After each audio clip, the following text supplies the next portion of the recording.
Just one moment.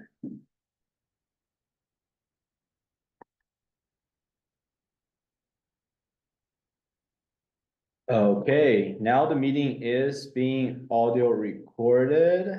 Let me just make sure I have all the settings right.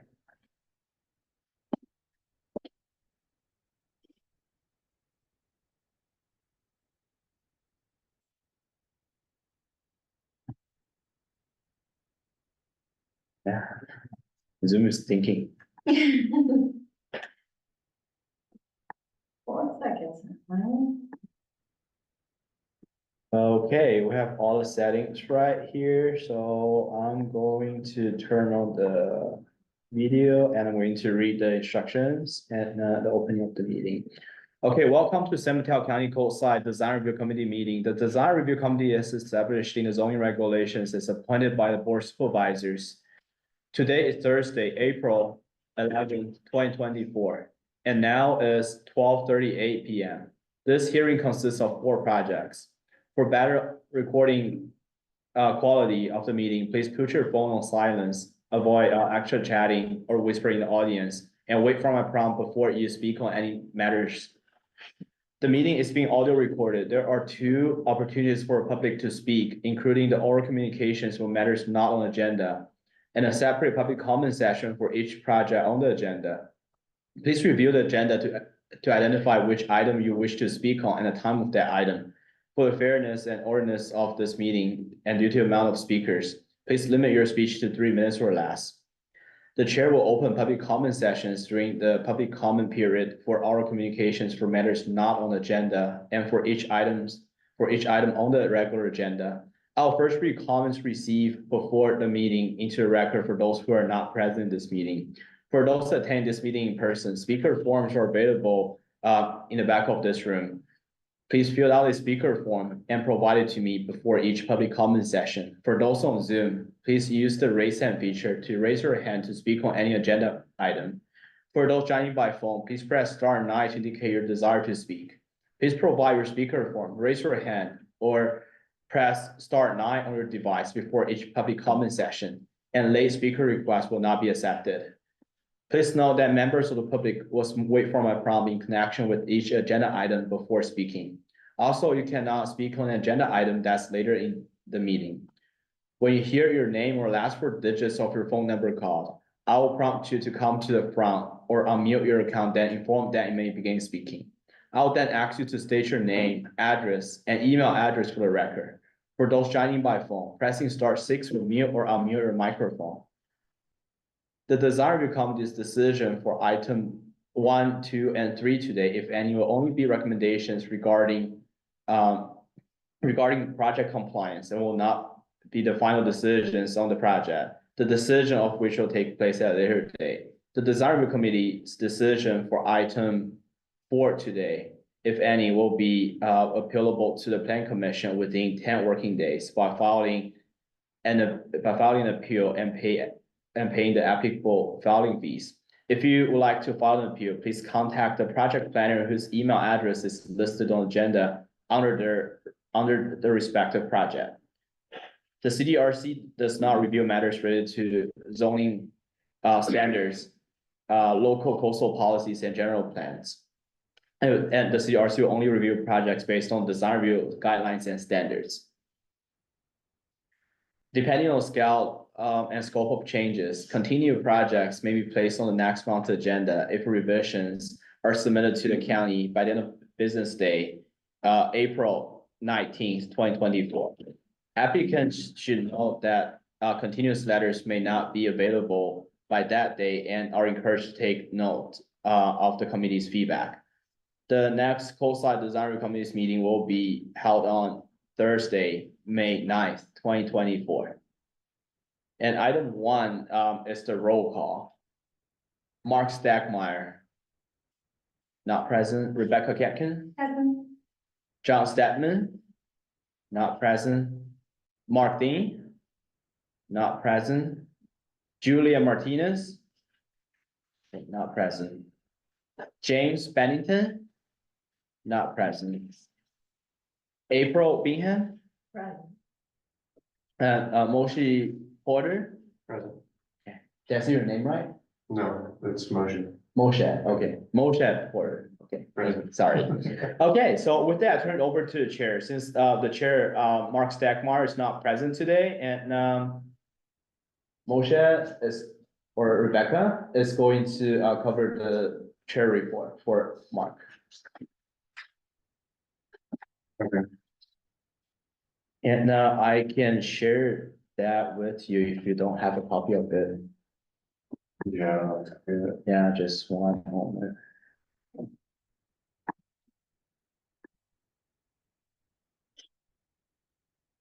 Yeah, so I have the chair report here. I'm going to forward it to Moshe.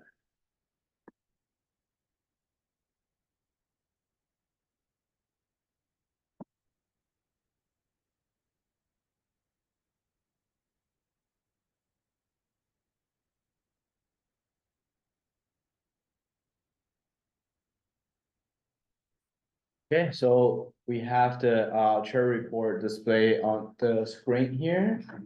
Yeah, and I've also sent a copy to you. Gotcha. I'm just going through this. I just go through this. Yeah, just go through this and yeah, if the CRC needs any like clarification or like following up on any like progress, you can just let me know. I'll just try my best to answer any questions that the committee may have. If I've not answered, then also go back with the committee at a later meeting. Okay, so let's start with the old business. Demonstration of scale story poles. San Mateo County long-term planning has shelved the outline for adopting a story pole ordinance as a requirement until further notice. 12th May 2022. Continue follow-up for a date of adoption request at each meeting. Yeah, and regarding this, so remember, you may not, you were not here last time, I believe.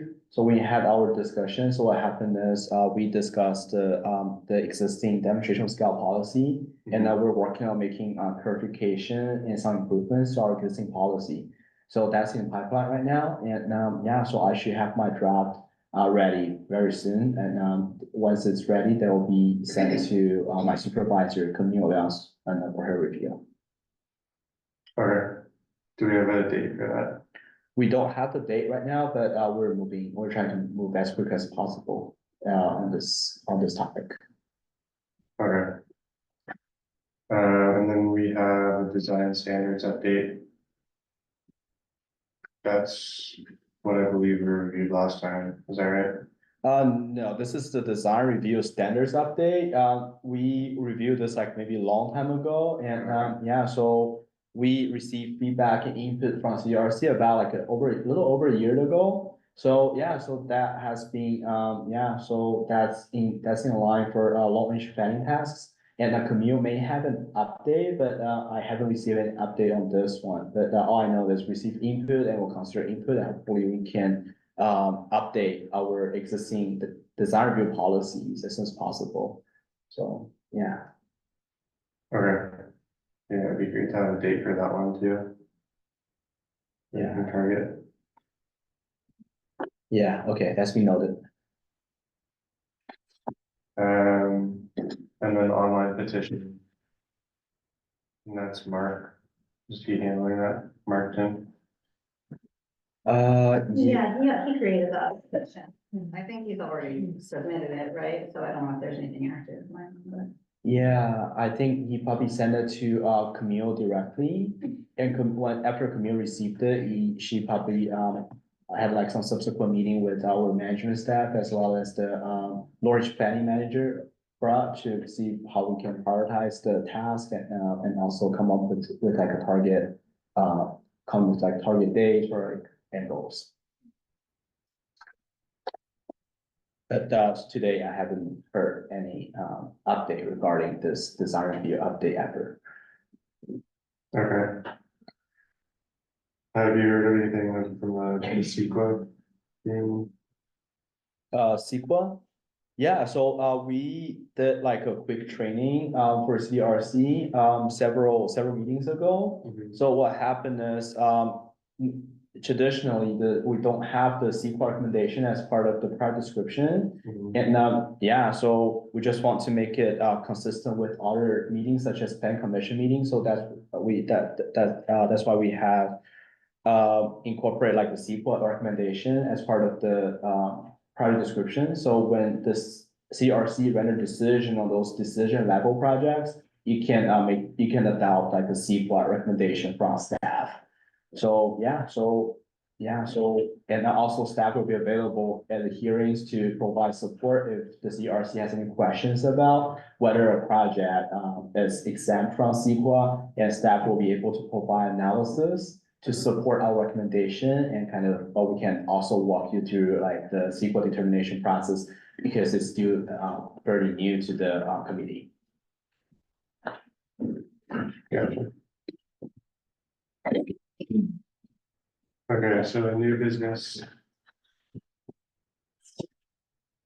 And this is new business from last meeting. Is that right? Yeah, from March, March 14th. yeah. So. New responses from the county for senior planner, Neil. Supporting earlier approval of demonstration of scale. Not quite sure. But we did have that demonstration of scale item, yeah, 2 meetings ago. And so we're working on a draft. Yeah, to incorporate your comments into a new draft that'll be reviewed at the county, but we're still working on it. All right. CDRC positions, recruit and recommendations, appeal to attendees each meeting. Yeah, I mean, we haven't heard from Clinton Miles. Haven't been able to reach him despite many attempts. So I think we're just gonna keep going without him. And we're pretty much fully staffed. We need another architect, or 2. But other than that, we're doing pretty good. Yeah, We have a rep for each location. yeah, we do, don't we? Yeah, Yeah, I think we do. finally in Miramar now. Yeah, Moss Beach, Mateo. Yeah, yeah, we're pretty well staffed right now. yeah, Yeah. yeah. Okay. Except they all couldn't come today. Yeah, except for today. Demonstration of scale was reviewed again. Yeah. In so much as some projects are coming up. That are not complete, but get deemed so. All color samples, posters or images will be provided showing all adjacent properties to exact scale or be subject to story pools. Glenn placed this item on the agenda for March 14th, partially discussed. Demonstration of scale needs to be on a deemed checklist, staff training, requirements, review for 30-minute max if rejected, so corrections can be made on a continuance. Yeah, so those are some recommendation or like input received from CDRC last time. So we will consider that when we worked on our clarification task. Yeah, it's tricky because currently the demonstration of scale is only required 10 days before the hearing, which is after the determination of compliance. So there's like little cracks that things can fall through where they may be otherwise compliant. But not. So that's Gotcha.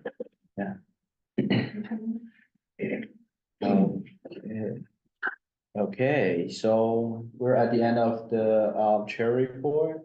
And we want to open up for appreciation for Rebecca. Rebecca. Yeah. Yeah, you joined us during COVID. I did. That's her, like, I saw her on Zoom for the very first time, and it just like the day that you joined, it's just been so smooth. You knew exactly what to do. You didn't really need much guidance. And you're just so capable, and you offered such great feedback and like succinct, concise direct feedback. Super helpful, super professional. So we really appreciated having you here. You and Katie especially was just like the team, and was like, you guys just spoke the same language. And we're really glad when she's here. Now that you're leaving, you kind of bridge the gap between really Katie and Moshi that, because we could have totally been, in a bad place, not being able to achieve a quorum for any project review, so you kept that from happening. And even though you said, get me a backup for the last 6 months, you did every single meeting. Even though you were kind of like working your way out. I don't think I've missed him. No, I don't think you have. Oh, ever? Yeah. Oh, wow. You need to go on vacation. That's what I'm doing. Good. So we're just, like, it's been amazing, like, your dedication to this. Thank you. It's been really great working with you too, and such a good experience. I feel like I've learned a lot being here. And we're gonna see you, I'm guessing, on the other side. Yeah. Anyway, thank you so much. Thank you. Yeah, so yeah, I've been here working with the CRC closely for the past about 2.5 years, I guess. Yeah, time flew. I can't believe it's been that long. Yeah, so it has always been my pleasure working with Rebecca. Yeah, like what you just said, what Camille just said, Rebecca is always here and always available for projects, so I really appreciate it, and I learned a lot from you. As you know, I'm not from architectural background, so whenever you comment on projects and discuss project with like applicants and members of the public, I always learn from you and always been a great resource. And also like comments, when I have like need clarification or support from you, you're being so like responsive and professional. You always point us in the right direction. And yeah, I always appreciate that. And yeah, so even you're leaving the CRC, but I'm pretty sure I will see you all the time, I hope. Yeah, I'll still see you on the other side. for yeah, sure. so, Thank you yeah, so so, much. yeah, just visit us at CDRC and yeah, you'll be missed. Thank you. Yeah, thank you so much. You guys don't know me, so I don't expect you. Well, I like to hear Brian and Pork, and say that. And you should feel free to reach out to me if you have questions about anything, because you're stepping into the role. For Definitely, sure. yeah, thank you. And I asked Katie and Beverly to say something, but they couldn't make it, but we are having. Okay. You should've. Oh, But we are having a retirement slash, member welcome, after the May meeting. Yeah, I'll be there. So everyone will be there. and actually, we're missing something here. That's from Mark Stackmeyer. So I'll just read it for Mark Stackmeyer since he's not present today. So Mark said, last hearing, this being very educational for us to have you as a mentor and leader. Your oversight on projects has helped to keep our community's input on housing strong. Thank you very much for your time and friendship. We hope to see you and your projects on the other side someday soon. That's from Mark Stegmeyer. Thanks, Mark. Yeah, Cool, so we have a little bit of time before our item, you'll have about starts. 5 minutes. Yeah, I brought a cake. Wow. So we can have some cake. If you guys had lunch already, then you can have dessert. If not, eat lunch. And just a reminder to the public, and yeah, so please look at the agenda. And now I see like a lot of people here, they're maybe for like projects that are later in the agenda. So if your project, let's say, start at 2:30, you may come back at 2:30. So just FYI for the audience. And if you want to stick around and participate, just feel free to stay. Yeah, thank you. Yeah, we have speakers. Speakers sitting in the rear. If you would like to, if you're like a member of the public, you would like to comment on any projects on the agenda or non-agenda, you may take a speaker form and yeah, and turn it to me. Yeah, thank you. 3 minute recess. And yeah, 3-minute recess, and after that, there's no. Yes, me too.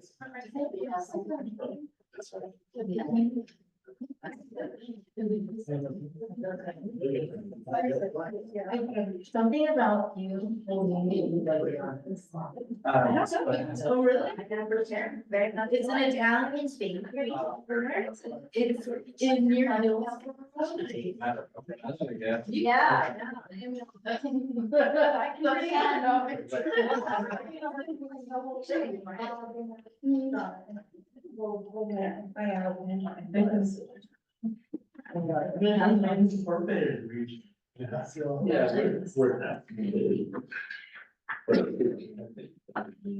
Where are you going?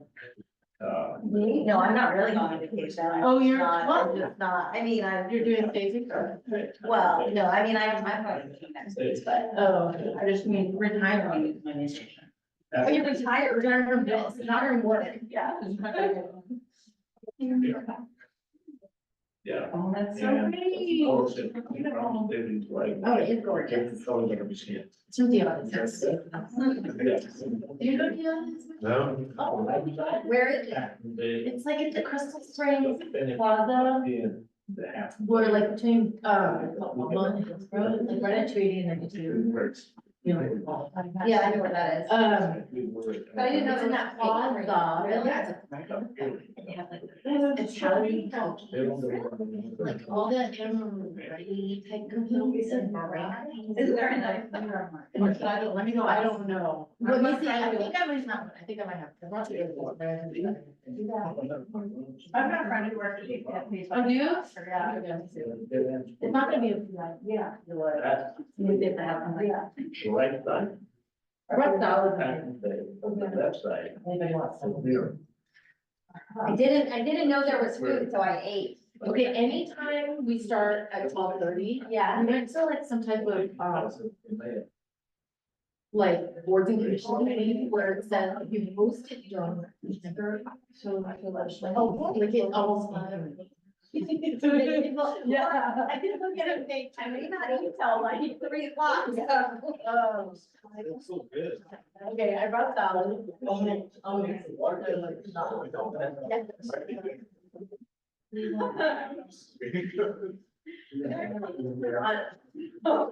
Well, you found it pretty nice. Oh, Yeah, I did my- yeah. Did you bring? And salad? Salad, I don't know, I'm gonna do a start. Yeah, mix it, different forms. Yeah, I'll do this, well, maybe we'll do the takeout. So you're an architect, so you're not retiring. Got it. It's funny using that word. Yeah. Are you ready to retire? I hope you're not just gonna work like an hour every day. No, I work a lot. All this is, two pylon houses. Reasonable life work balance. Yeah. Not pretty well, I mean, work. Yeah. Yeah, it's been going well. There was Yeah, it's work. a little slow. I think it's- It seems like it was gonna get crazy busy and it's been kind of like moving around and I'm, a lot of people are like canceling things, right? So, yeah. We did like highway one. Project, it's like, right, 2 days, yeah, but then 3 of them didn't end up. I feel like the market's kind of, it is hesitant. People are hesitant, yeah. I feel like people don't really know. You get it like the road, that's. Oh, Deanna, no, it's in, it's in a bottom. How about you? It's like. I'm just working. I'm just there right now. You would, if you wanted to get in now, you About 5 years. could. You know. Mhm. I mean. It's like a big pond there. Oh, that's root beer? And there's water. There's water. I've been a little bit missing. The big project, Yeah. a lot of. Right in that area. Meeting is gonna get. Stop and start. And I remember- They're gonna redo. You know, when I worked for a firm. Once the house was finished, and they didn't do it. Much bigger, like my first project was They 20 can't. acres, but. Yeah. Like that project on the face, but there's always work to dig into, you know, so. There's two guys yelling inside. Wow, that's gonna be up, you know. You have a project downstairs? No, we have one of the first projects. Yes, yes. Like one of those type. I think we have. Gates? Not Gates, but Microsoft, yeah. That was some time ago. I'm sure the kids probably double that in the time, but. So people, I know Is that, that- I mentioned to the floor, but because of like, I had that. usually or cause concern. That's gonna be possibly for me, I'm gonna put asphalt. Really, I think also what's happening is interest rates are so high that it makes sense for homeowners to renovate. I would say so, but if it's. Sure, there's a lot of people interested in doing it, but aren't maybe the people who would ordinarily be doing it, so it's a big stretch. People are like You may have. wanting to do it and then maybe being surprised by how expensive things are, so. Yeah, yeah. Like $1,000 a square foot, it's like. Yeah, and you tell that to people who are like, I have these clients who, like, they want to renovate their kitchen, but also it's that, and blah, blah, blah, blah, blah. And they're like, well, okay, we're talking about 1,200 square feet, so. Use the thousands to. Like, no, I even use, I just like, so if I say it's 700 square foot, like, we're talking about an $800,000 project. Oh, yeah, but they're just thinking, Yeah. they're remodeling their kitchen, like, plus. Yeah. They're not thinking about half. So that will be less just in the air, right? Especially that turnaround, do a turnaround, you can have so much turnaround. If you do like a, if you do like a refi, or not refi, you do the basically borrow against your loan. Yeah, I think Is that loan better? Is that a better? I think so. I mean, certainly really That's way back. So it's like, Can we leave this here? So like- Like you said, here in the road, which is one right trade, which is somebody's not, because there's not. Yeah. It is a lot of scaring people. That'll take time, like, we're only just creating a barrier. You shouldn't do this if you're not ready. From one end, and keep stuff on, creating a different way, too nice, and also to the tree. And your kitchen, clean up So, children. very, what do you think, it might be something, somebody else. I heard it's like Harrier for design, they're so for, to do the remodel, because it's like whatever, you have to work with. Any contractor would rather. Yeah. Did you find any like odd? Yeah. Yeah. And time, like the. The same kid wearing like an LA school or center. And not every mom. Right, years old. And they don't, like, well, you know, 30%. So what thing is these? It's gonna have to be enforced. I like listening at it from far away. Like, if I had to like figure out every square inch. how it- Eggs and cheese and so.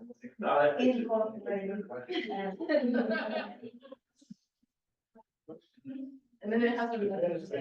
Apparently they don't have that. Yeah, different people like different parts, like the guy Paul, who I he presented for me, like, he can do everything. Oh, yeah, that's right. He just, what he was So done. if that was different, you would stay, right? Yeah, well, that's great. Yeah. You know this project as well as I. They do that, you're. You reach you then? I thought. Or anybody. Are you the owner? Coming over the house. Oh, not the- yeah, if you're owner, you don't need to submit this. Oh, we don't? Yeah, sorry, I didn't make it clear. So you can just, yeah, when you have Any other- questions, where you have like things to say, unless you want to say something during the public comment session. Yeah, in the public comment section. Okay, yeah, that would just keep it, just in case you need to respond or. I'll just keep it. Three others here. Okay, sounds good. So I'll just keep it. Here's another one. Oh, okay.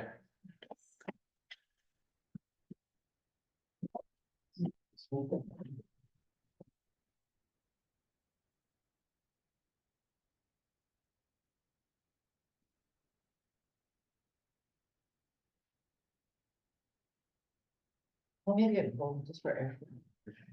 A little warm. Yeah.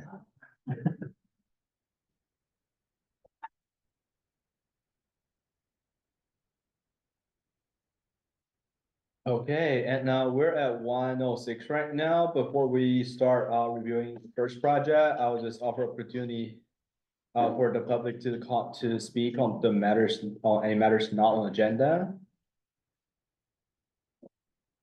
Okay, so we're now opening up public comments for our communications for matters not on agenda. For those attending this meeting in person, speaker forms are available in the back of this room. Please provide me with your speaker slip immediately.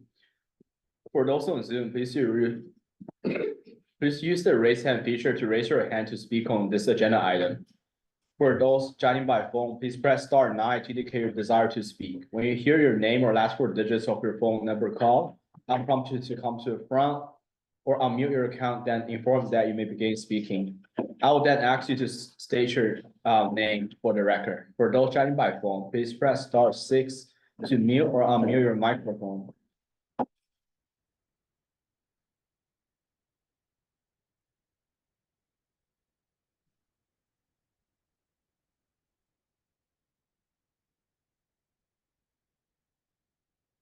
Okay, I've received no speaker slip for this items matters not on agenda.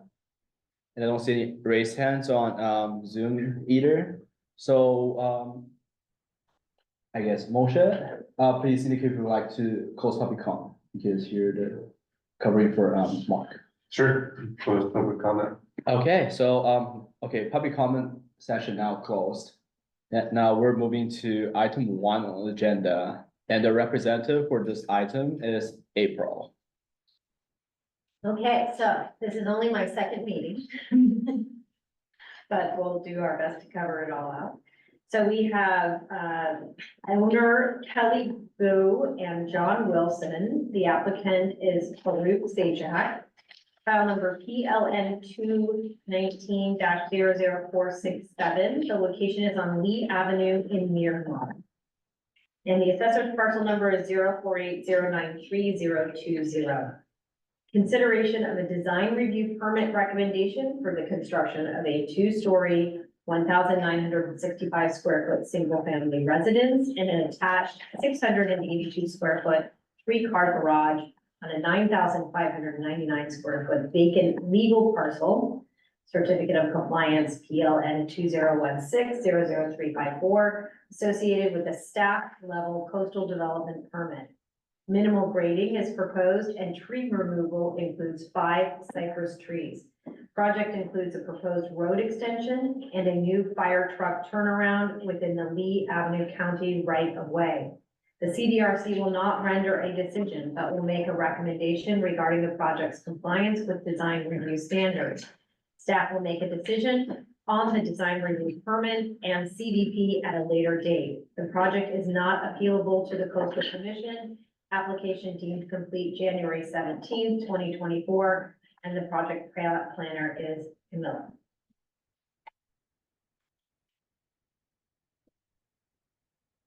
Okay, so yeah, so now is the time for the applicant to give us a brief presentation to kind of walk through the project for this before CDRC. So do you have a presentation for us? Let's see, Yeah, it can be brief. You can just walk through like your design concepts and like just the project scope in general. Yeah. And now after that, the CDRC will may have questions to you. Okay. We can come up to the front. Yeah. And feel free to lay plans out if you want, and honestly, just a few minutes, because we've all seen and reviewed the plans, but just whatever you want to highlight. Share the screen. Sure. The project plans.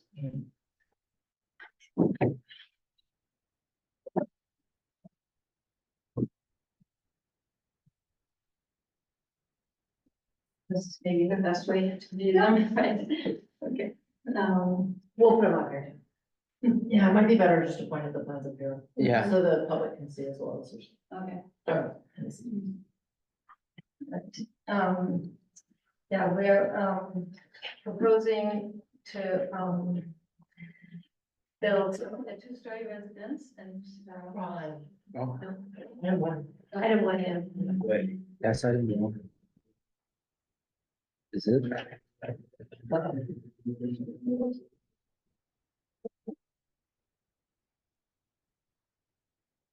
just one moment, sorry.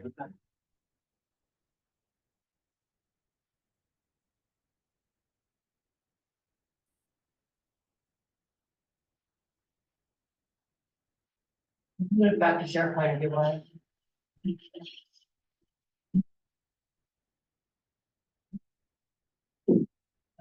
So it looks like we may have uploaded the wrong set of plans. How did you guys access them? I accessed them. Oh, really? Yeah, I Yeah. accessed them from. Oh, so it's on there. It's on there, but not sure why my screen shows me like the old things. Oh, so the share, you have the, Yeah, I'll just go to the SharePoint. there's, oh, sorry, so the website is correct? Yeah. I think there's just an issue with the browser or something. Yeah. So we'll share the plans.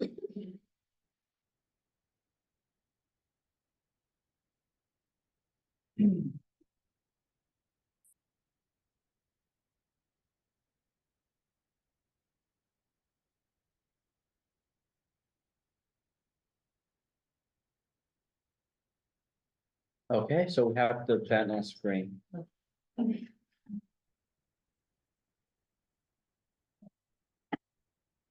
Okay, so again, we're proposing to build a 1,965 square foot, two-story, four-bedroom residence.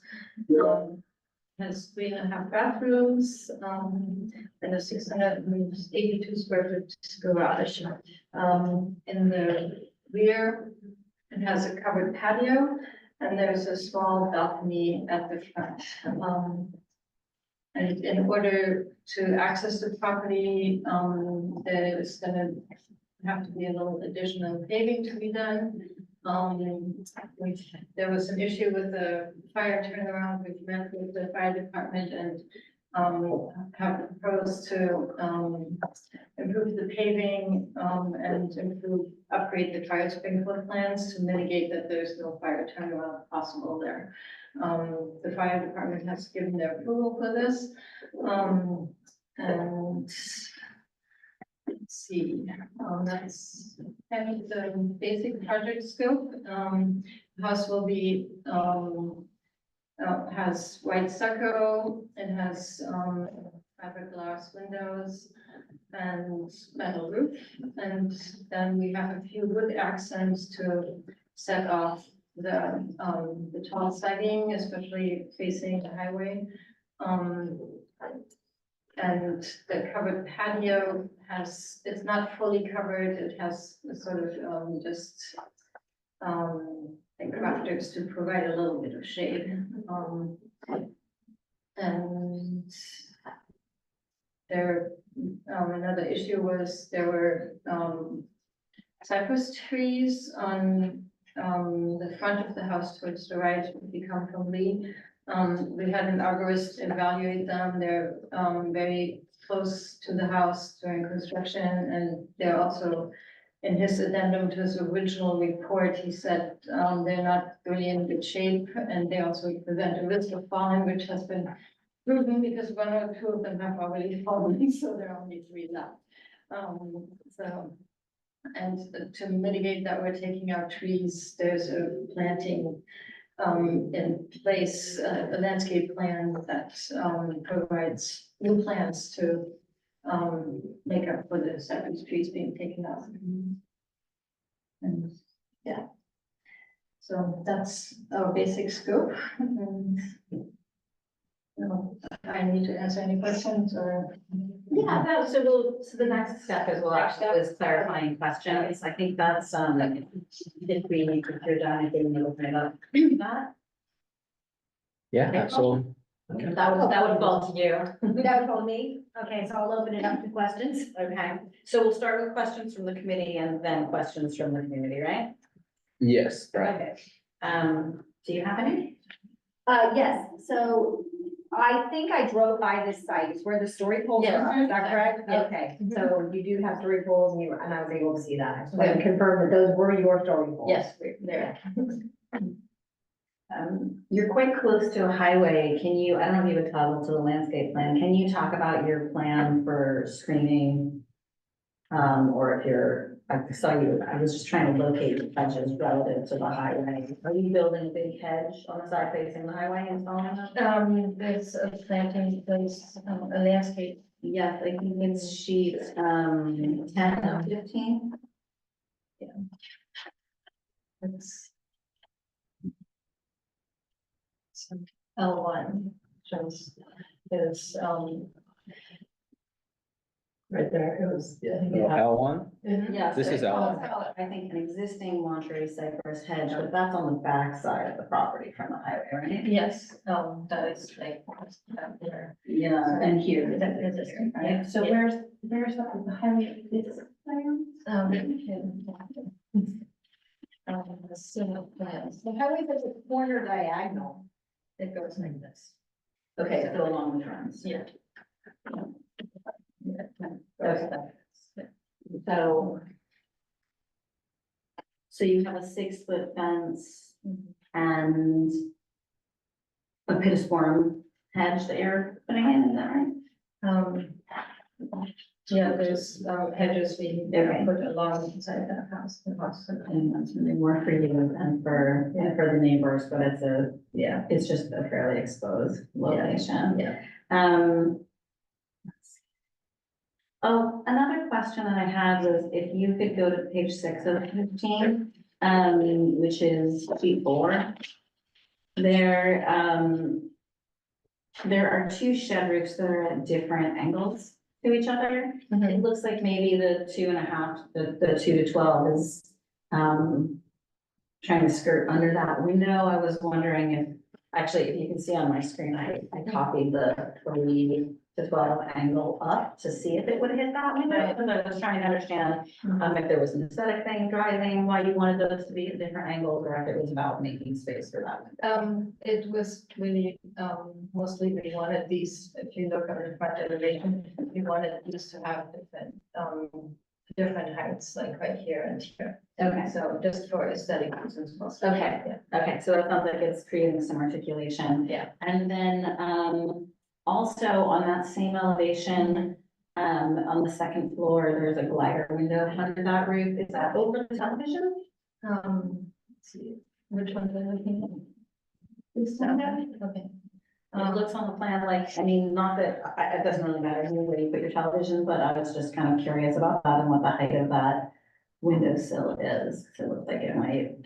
Yeah, this is just to bring in light from above and leave some room underneath it for less space or any kind of furniture that might be there. And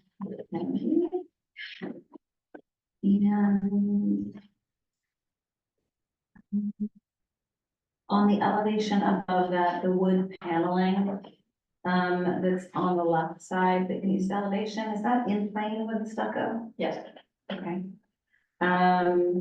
And then I would also similarly on the front elevation, there's this long slender window, which looks like it's over the kitchen cabinets. But do you have the sill height of that? Because on the elevation, it doesn't look high enough to be over the cabinet. Or is it between the counter and the cabinet? Between the counter. Okay, that makes sense. I think that's all I have for clarifying questions. Do you have any motion? Yeah, one of mine was where are the materials? Are they just on the rendering or is there a palette board? We can see how it works. I brought some samples. Okay.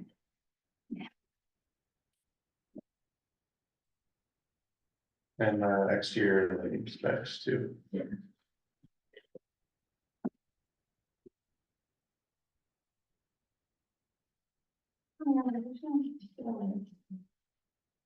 Yeah, there's some notes on the elevation, but you're right, there's not, There's not detail, but There's not specs. So those are the specs for the lighting, Okay. and these are the window specs.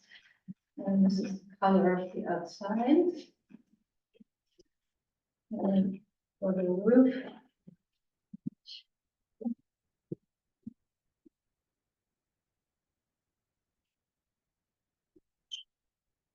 Which one is the color for the outside?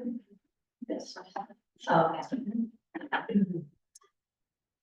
And the roofing company sent me, just a sample of their material. They did want the colors. So Oh, yeah? this would be the color.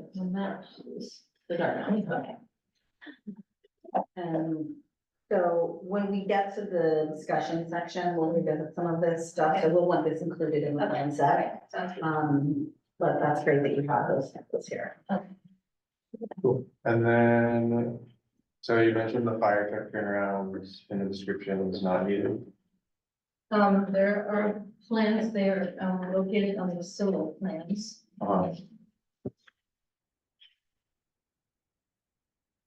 And, it's,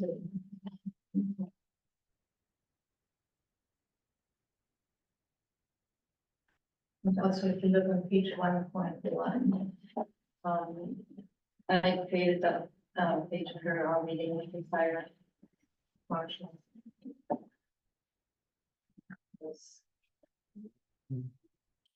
The fire hydrant is when you first come in. You have the sheet number, 1.1. one. So, and, it talks about improving the road surface. And, there's a stretch of road right here this is currently all open ground, so that will have to be made a decent access road. And the idea is to give the fire truck better access so that they have more time and also upgrade the fire sprinklers in the house. Because the turnaround is just not permissible. And you cleared that with the fire marshal. They have given their approval of this, and we sent out mail. We sent out. Okay. And then you were talking about the trees and the arborist report. Do you have that report? Is that part of the package? Let's see, I don't have a copy of the report with me. That you have, yeah, and there's the report, and then there's also the addendum to the report. Okay. Is it in a sala? I may or may not be, let me check on that. I don't need to see it now. I'm just Okay. curious. If you have it. So should we open it up for public comment, or is there more clarifying questions? So that, I think that's it for clarifying questions, yeah, Okay. so we can move to the next, to public questions or comments. Okay, so, per the chair, we're now opening up, for public comment for item, 1. No correspondence was received prior to this meeting. So for those who attend this meeting in person, speaker forms available in the back of this room.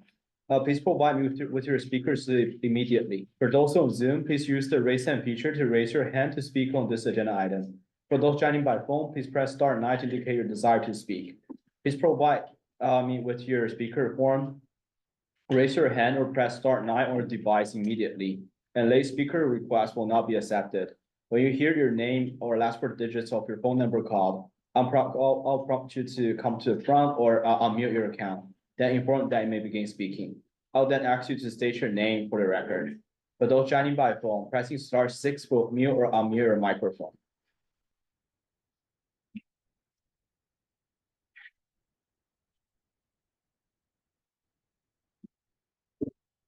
Okay, I have received 2 speaker requests here. The first one is from Jonathan Visible. Yeah.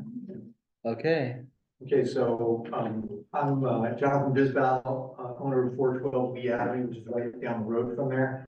The road is a sand gravel road. And I guess the question is, what's the extension look like and what's the fire turn look like? Because it's right next to the Pacific Coast Highway. Does it actually go out into the highway and can you turn off that, or does it have a roundabout there? And are you going to have some type of sound or visual barrier? Because there's going to be quite a bit of noise that comes in. Yeah, you can answer it. I want to go to C2, it shows the end of the park. And there was a turnaround in an earlier proposal that required an encroachment permit from Caltrans, which, I'm only guessing was not granted. No. Yeah. So there essentially wasn't enough space to accommodate it without encroachment into the Caltrans right away. So they revised the project to take out the fire truck turnaround, based on fire sprinkling and The surface of the road is gonna get approved. So what's the surface gonna become? The surface, if you go to 1.1, Which sheet is that? the right at the beginning. second sheet, Okay. yeah, It you says- just had it, yeah. Yeah. that one. It's, you draw, that's that one, and it details it, it says. Class 2 aggregate base, 95% compaction with asphalt surface. And does it end right over here, or is this? Or is this the road? The road will extend like all in front of the new house, so you can see it goes on until, basically to the highway. So it goes out to Pacific Coast Highway? Yeah. It doesn't connect to the No. highway. So will there be a barrier there? Because that can be pretty dangerous, as you know how fast people come along that road, they turn right in very quickly. If you go up C1 though, let's, Yeah. over here. Yeah, C1 shows it. I think C1 shows it best. How do we get Careful. from here? Yeah, this way. So I don't think that there will be any indication visually to people on Highway 1 that that would be a place they could turn on their street, if that's what you're asking. So Yeah. here's State Highway 1, this is the edge of pavement. Mhm. So then there's the verge or whatever. So here's Lee Avenue coming and it comes up just to the edge of their property. So this is probably 30 feet maybe to the edge of pavement, the corner stop. Yeah. And then this looks like, this is the extension. Is this your property? Are you right next door? We're. Further down. So there's the last previous driveway is here and the Yeah. asphalt, and then they would be continuing it to this point, and so it sort of stubs out. I think it's about 5 feet below the road where this stops, so I think that the termination of it probably wouldn't even really be visible from Highway 1. No, and I think you'd have to do off-roading to try to even do it. But that's where, people do off-road, so can you have any type of barriers so that doesn't happen? That vegetation, so I was out there. But that vegetation is gone, right? There'll still be some, I mean, it seemed very thickly vegetated. Some of it will be gone, but some of it, the intervening bit between the end of the road and the highway, there's still maybe some there. Additionally, they'll need an encroachment permit from the Department of Public Works. Because they're working within the avenue right of way. So they will check it to see whether there needs to be, for safety, some other improvements. Is it your concern that people will try to turn onto Lee from Highway 1? Well, it's gonna be Or? tough if they're going north, because they have to cross the road. They're coming south, to be all doubling back. That is our concern. It's a pretty quiet road right now. And you wouldn't want to open it up to very fast traffic, especially dogs and children and things like that, in the neighborhood on that street. Yeah. It's great you're improving the road, so it sounds like it's gonna be asphalt now, which is good for everybody. You mean the whole road?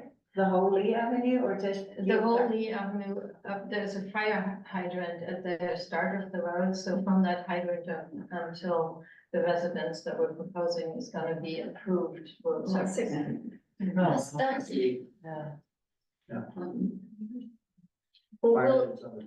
We'll bring that up again when we come to our internal discussion section, because there might be some things visually that could be done to help address it, but yeah, thanks for bringing that up. Thank you.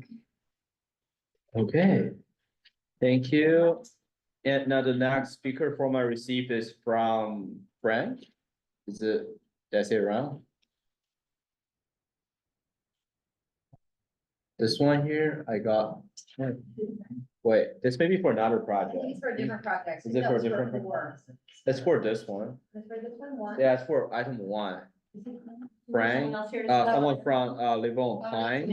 Yeah, we had, Oh, that's you? we had a question. Oh, I wasn't sure. Okay. Sorry. Okay. Sounds good. And now I'll just check to see if we have any, raise hands on Zoom.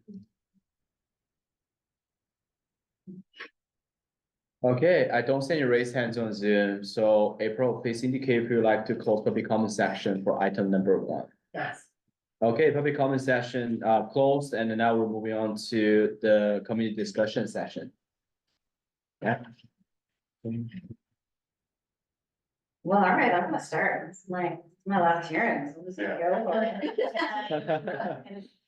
Feel free to jump in, April, Moshe, anytime you wanna add stuff.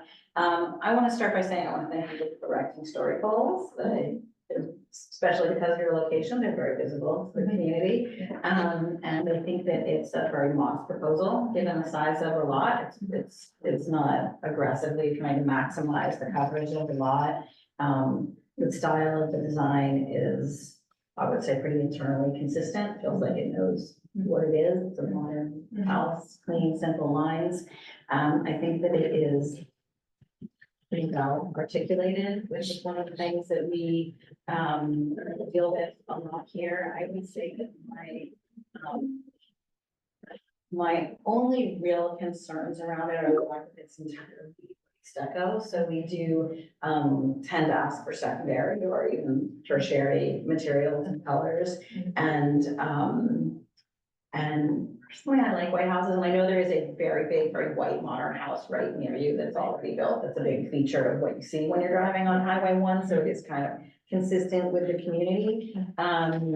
But I would say the two things that jumped out at me, actually there's a third one, but in terms of the overall massing and color, are that I'd be interested in seeing a secondary siding or color in some locations, and we can talk about that more in a second. And then where you do have that wood paneling, I feel like that's not really helping to break up the massing or the color. It's kind of like a nod to that request, but I'm not sure that's the deftest place to deploy it. So I'd like to chat with the committee about other opportunities for that. And I think that without that paneling on that side, that, you know, this side is the very kind of longest, blankest side of the design.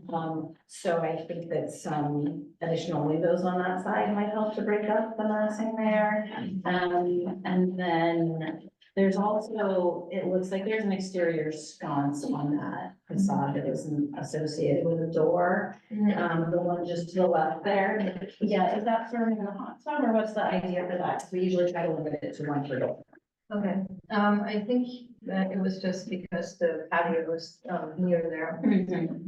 Okay, also on the rear elevation, I'm seeing 5 sconces and then 3 on the right, so we probably will wanna reduce somewhat the number of exterior sconces, although it's good that you have dark sky compliant ones. And the one other thing, actually, Moshe, you raised this, but I didn't think to ask about it before when we were in the comment section. Is there a spec for the garage doors? No, we haven't spent much doors yet. What's the intent in terms of, are they glass? I Are think they there would be. glass, yeah, right, okay.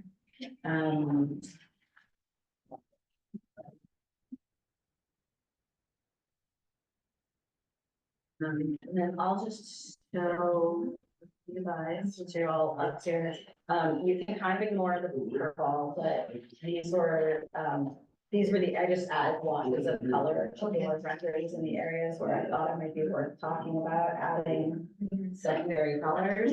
So, I'll, you know, there's basically, I like colors to change at inside corners rather than outside corners, so it makes a volume feel like it's one thing. So I think there's this band all the way across this level where it feels like there's an opportunity to add a secondary color. And then, so this is their rendering, right? And then this is me thinking about like break up the massing if we added a secondary color there, which would wrap around the back there. And or this entry volume, not that I'm proposing purple, although that's cool. You know, would be another place where it could be some other color. I just didn't want to make it gray. So those were kind of my thoughts about breaking up the massing. Using, it could still be stucco if it was just another color, and then over here, my notes were like, I don't know, this feels like it's supposed to be a fireplace or something. Yeah. And so I was thinking maybe it would make more sense to just break that up with some fenestration. And I don't know if you, I think that's fine. I probably would have done those at the same angle, but that's a super subjective thing. If that's good, if that's what you want to do, yeah, different heights, yeah, I'm trying to do it like that.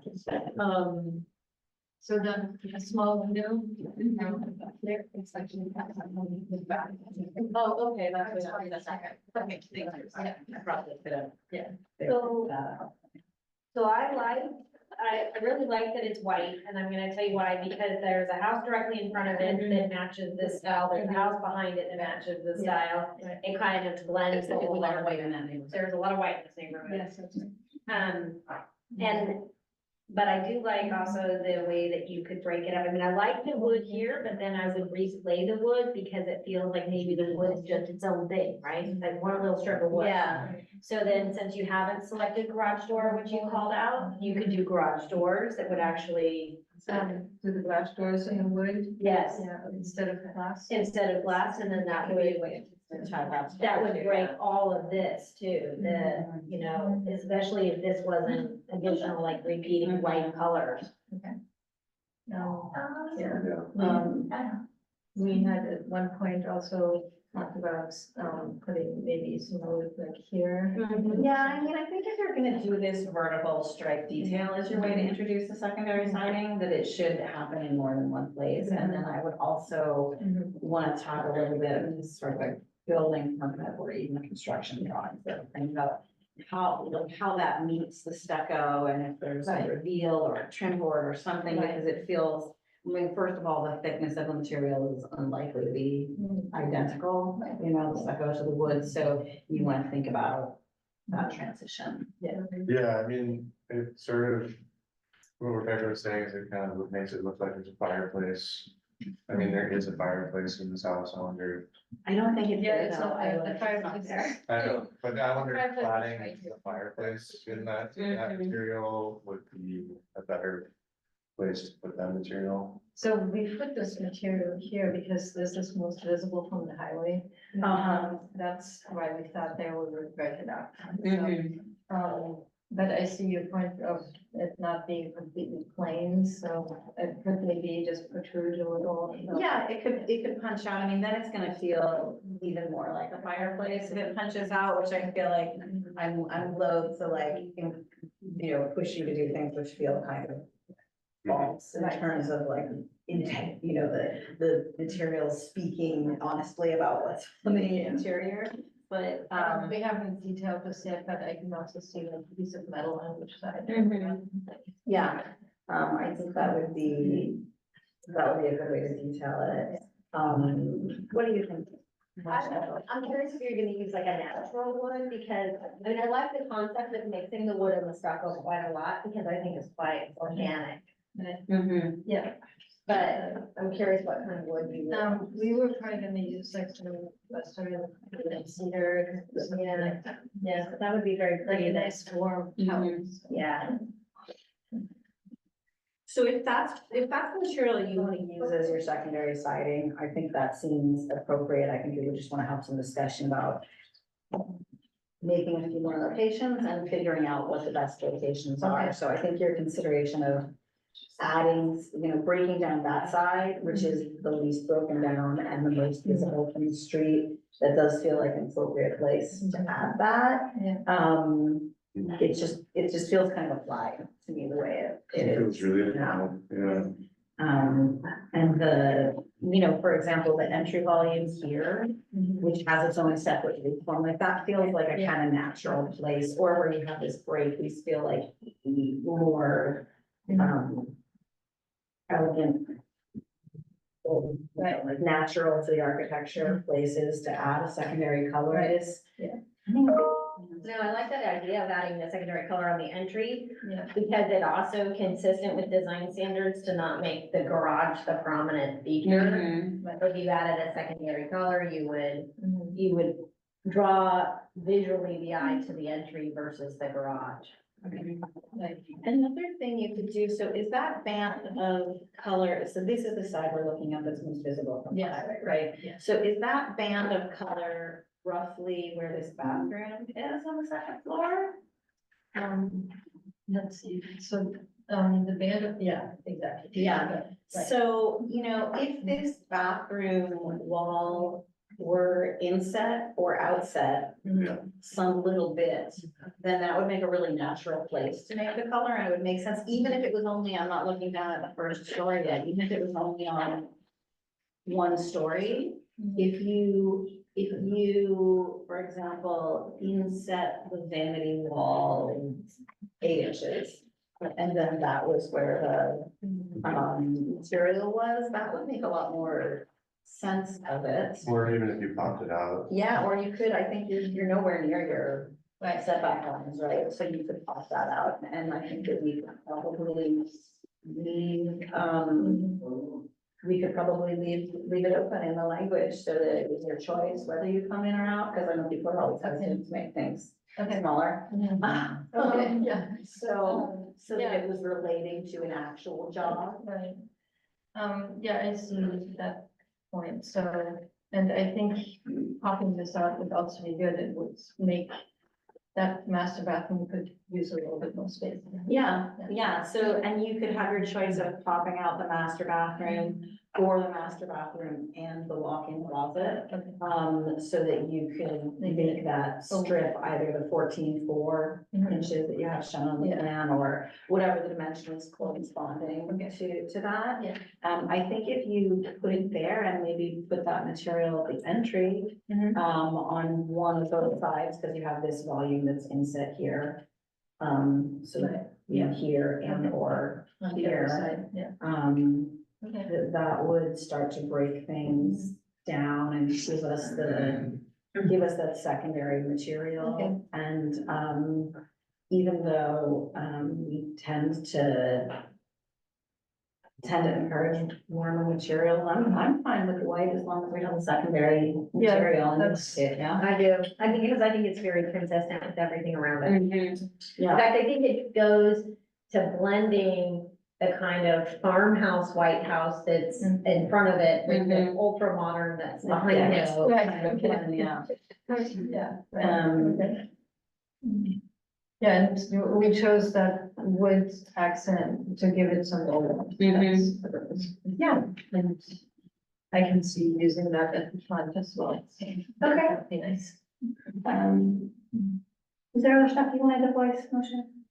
No, I think that covered most of it. I had a concern about the white, but if that's feels good in the surrounding area, that sounds good to me. There are, you know, that white, like Art Deco style house that because you're right near that house, right? And then there's another one on, is it Marauder Road, right? Yes, Yeah, right, that's fairly new, that Right. has these kind of swishy, big white ones, so. Yeah, Um, and then there's also the white farmhouse one that's like just up from Yeah, that area. right. That just got built, so. Mhm. Can we rotate all the way around the house and just look at the exterior lights and call some out to review? So starting at let's start at the front door. I don't see any at the front door. Are there lights, down lights in that line? There, I don't think you see them because we put them on the sort of inside parts Inside, of it, because okay. there's not much room next to it. Mm-hmm. But there will be lights at the front door. And are there no lights by the garage doors? There are lights underneath. There it. can. There can lights. Great, we're always good with Okay. that. So, my recommendation, and please tell me if there's important, like pathways, wayfinding that I'm not thinking of where you think are important. My recommendation would be to eliminate the lights on the front elevation outside of the kitchen window. Okay. And to, Really envisions is that one.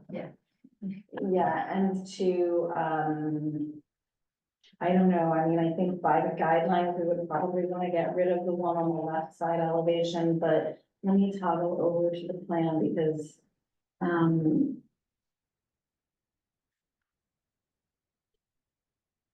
so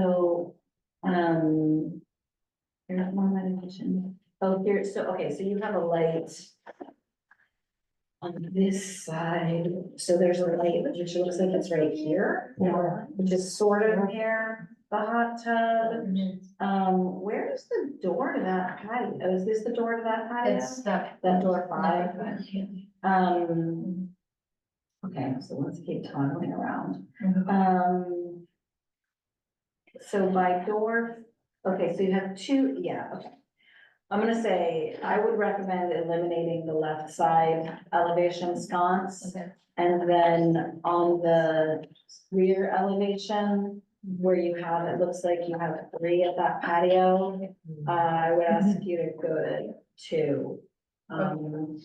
And so on the rear side elevation where there's 1, 2, 3, 4, 5 lights, I would ask you to reduce that to 2. Okay.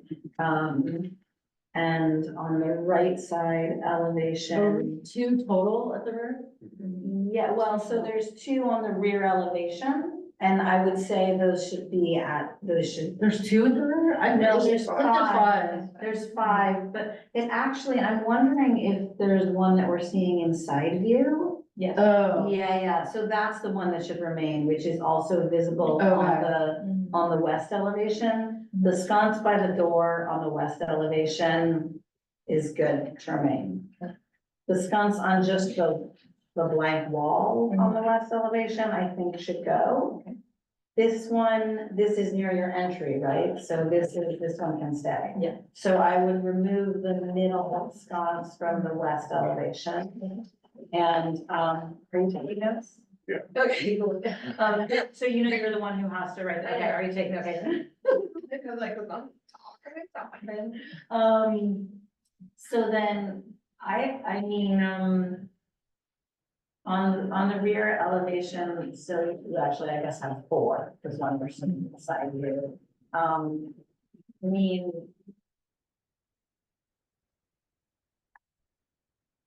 I think for the guideline, none of those should be there. But Yeah. Maybe, I'm open to it not being quite that. I think because it's also scenic border, because it's so close to the highway, that we want to reduce light onto the highway.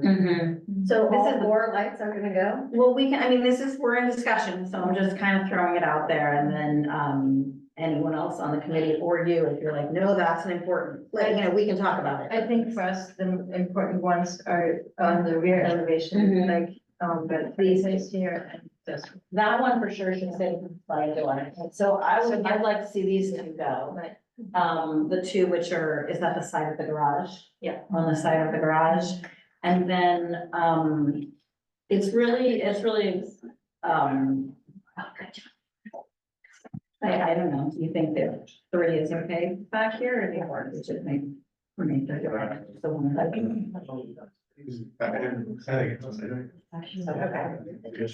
So the 3 that are on the rear could remain, the ones that are more on it, will go.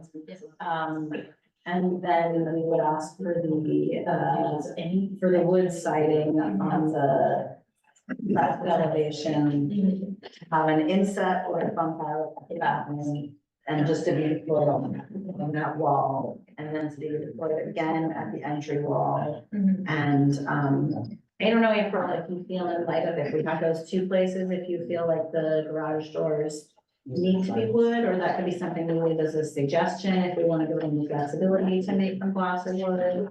So I put in as all as a suggestion that the recommendation is to repeat the material as a secondary design element, being cedar. And that she has the option to use it in the front, whether it's in the garage doors or in the entryway, she can leave that up to her. Okay, yeah, so I think that if we define it as, being cedar, Okay. right, with a natural stain on it, whatever that is, it doesn't have to be clear. Okay. And as on the left side corresponding to an actual bump in or out in the bathroom, and on the front, your choice being really on the front entry wall, on the doors, both. It could appear on that also, so we try to come up with language, Okay. to keep the, let you and the design team figure out what you want. The reduction of the exterior lights, the exterior light spec and window spec and roofing material should be on plan set when it comes, it can happen in the building permit phase. Rebecca, on the fireplace, are we keeping two What sheet are you looking on at? the rear Yeah. elevation? I kept those. So you're keeping both near the fireplace? Well, they're both, those are both entrances, right? Or no? No. They're not, They're they're windows. windows. They're windows. But we haven't, because there's that semi-covered patio. That living, outdoor living. It's kind of an outdoor living area that we would like to have some lights working. I think that's fine. Yeah. I gotta look there. If it's only one, I think so too. Two looks better. We could put in the suggestions section to further reduce the number of exterior lights. So we could put in the conditions of approval, we could put the number of lights that we just talked about. And then in the suggestions, we could say, look at if there's further.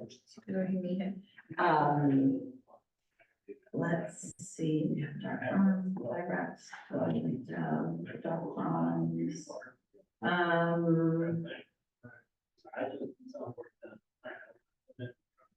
Yeah. We're missing. For palette, Just in terms of overall, I wanted to follow up on the neighbor comment, about, should we talk about whether it would be beneficial to have some kind of obstruction at the end of the parking area, whether it would be I mean, I think that's DPW's call, if Yeah. it's a safety issue, not a design issue, then we just leave it to DPW okay, to decide it. I think it would be nice, to have something. kind of barrier Um, area, but yeah. Is it wouldn't, yeah, it's just gonna end and there's no retaining wall needed, right? Cause I it's don't like, think so. no, because it's going starts to up. slope up a little Yeah, bit. yeah, it could be it could be in the comments section to consider some Yeah. kind of visual barrier at the termination of the parking I area. mean, you could always put like pots out there, like Yeah. those container pots. Right, just somehow. Yeah. I don't know. I don't think you want anyone off-roading on the highway one into your parking spot. So that would be a good consideration. It's kind of outside our purview, but we can I'll say put something about it. comment, consider visual barrier. Yeah, perfect. Like that, like this. Okay. So you're amenable to all of that? Yeah. So do you want me to summarize then? Please, yeah. Okay, You can even so make a motion. I can make a motion. Yeah, so just for information, we'll make a motion, let's say to recommend approval, just please summarize any conditions or suggestions you may have. So that way, when we go back to recording, it'll be like clear Okay. to like planners and applicant. And I guess before we even do that stuff, we should say, would you like us to take a vote? Yeah, right? I think so. I'm looking at my. Yeah. plan. We would love that. We're exhausted.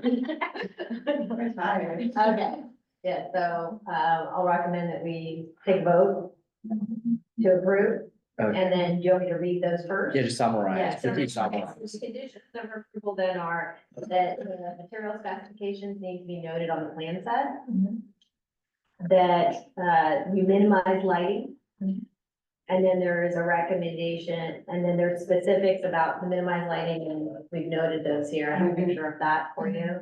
And then, we recommend that you look at further minimization of lighting, but that's a recommendation.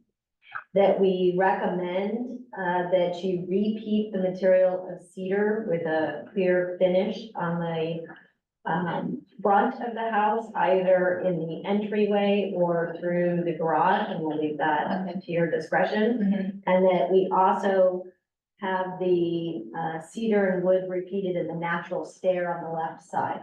Is that correct? On the left side, let me see. Is that the side where it is already? Yes. What I was looking for there was for the natural cedar on the left side to have a jog in or out of the bathroom. or bathroom and walk-in closet, so that the cedar is associated with a jog and a wall. So you want so we are recommending that it's a recommendation? It's a condition of condition? approval that the cedar on the west side, be associated with jog in or out of the wall plane at minimally the second story, and that's the primary bathroom. Yeah, I think if we can maybe limit it to the second story, Yeah. to the pop-up. Yeah. And then we can continue the material on the first floor, but there's no, I guess. I really even wouldn't continue at the first floor if the pop in or out is just at the second floor, I would just do it at the change of plane. Okay, I think it's more okay. visible there. So the condition of approval is that the cedar on the second story is associated with the jog in or out on Yeah. that plane. Yeah, And that the material ends on the inside corner. And then the material ends on the inside corner. and we can, when we write it up, we can work back and forth and make sure we have the language clear. Okay, and I think that's all. Before you make a motion, sorry, can I follow up on the arborist report? Yeah. So I'm reading the arborist report and there's no real significant health or hazard issue with these trees. They're kind of crowding each other, they're competing with each other. And they're kind of in the way of construction, but yeah. And the report does recommend removing them, although I see you're right, it's not that they're, It also gives recommendations if they're retained. oh, it does, Yeah. if they're retained. Yeah. Do we want to have a closer look at the landscape plan, because there are some replacement trees, do we have a replacement tree for every tree that's being removed? Yeah, we do. We have an excessive. An excessive. Yeah, we had 5 when there's only 3. What's the species of the replacement I trees? see there's a ginkgo, right? A little unusual around here, but A ginkgo will grow here? I think it will grow. I don't know. Some people don't like them because they say they smell. You're aware of that. And then there's a peppermint willow and a Japanese maple. So actually, I haven't seen a willow like that around here either, but let's see. Yeah, I mean, you have a landscape architect who picked these trees out, so I'm not gonna, if she says they grow here, I'm not gonna second guess that. She's the expert. And there's a lot of Pittosporum going in also to create that privacy, so, that's acceptable to me. Yeah, me too. Agree. I'd like to see a ginkgo tree on the coast. They don't grow. They do. don't grow. I mean, I can't imagine they would. The salt air isn't gonna let it survive. No. Well, maybe then we wanna put into the suggestions to consider an alternate to the ginkgo. If we're not confident that that's appropriate, just to give you the flexibility. I would consider an olive species that will grow. I've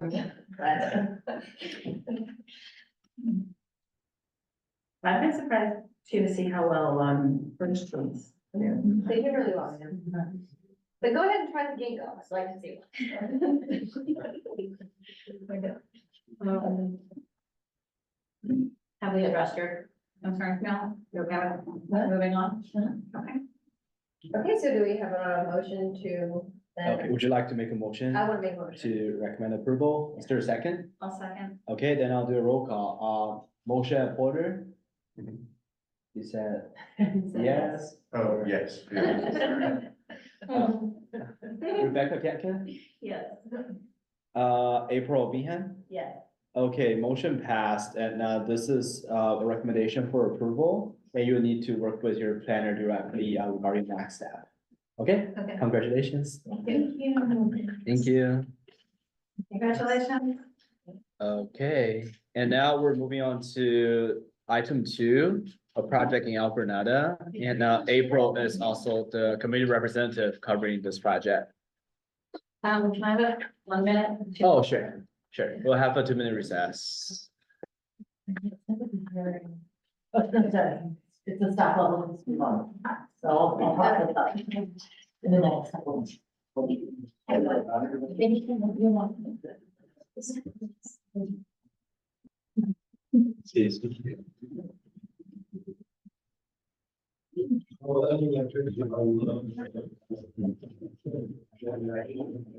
Yeah. Oh. And now, do we have the item two applicants here? Yes. Okay, and your planner solo is online, so she's participating online, Yeah. and after like the minute recess, and then we will just get started. I have a colleague who's something. And then I'm just looking at I have a colleague also dialing on. this screenshot. Oh, where I okay, what's do the- showing, me. Me, okay, It's I'll, already on this. the pictures okay, I'll come on that- to the panel, so we can, speak. Okay. Okay. Thank you. And, so do I understand this correctly, that now we're move forward to the. You have a staff level cluster development permit still, so I'll process that in the next 2 months. Okay. Yeah, who it was. Okay. And that will fall within the 2 weeks. But you're welcome to submit to building at any time. It's just, there might be additional conditions added, we may affect the design slightly. Okay. Okay. Well, that's good.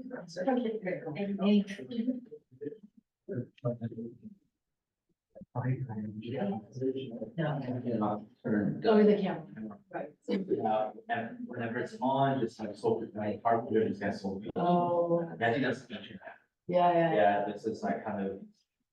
Like transferring like large data. Yeah. No, that's cool. Where's the camera at? Does it shoot the whole committee? Yeah, this is the camera here, but it's off right now because. Follows the voice. The Oh, camera everyone follows laughed. it. It's pretty cool. I don't even know how to put anything on my Yeah. phone on the screen. Thank you for the cake. Camille. Oh, you like it? I know. I'm going there after. Yeah, the Yeah. cookies are so good. You should get like a cappuccino, it's like all Italian thing. That's super good. Oh, my gosh, but We're taking the rest. Okay. Then, Oh my God, I was. hi, such a- Sono, are you here? Hi, Glenn. Yes, I'm here. Okay, yeah, so we're about to get started on item number 2. Sounds good. Just want to make sure you're here. And me. Hey, Is this your colleague? Probably. That's the number 969 number? Yeah, 969, gotcha. Yeah, let me promote him, then ask him to confirm. Can you hear us? Glenn, is the owl working? I can still see the plan from the previous project, but not the room now. Yeah, I haven't opened that yet. Okay.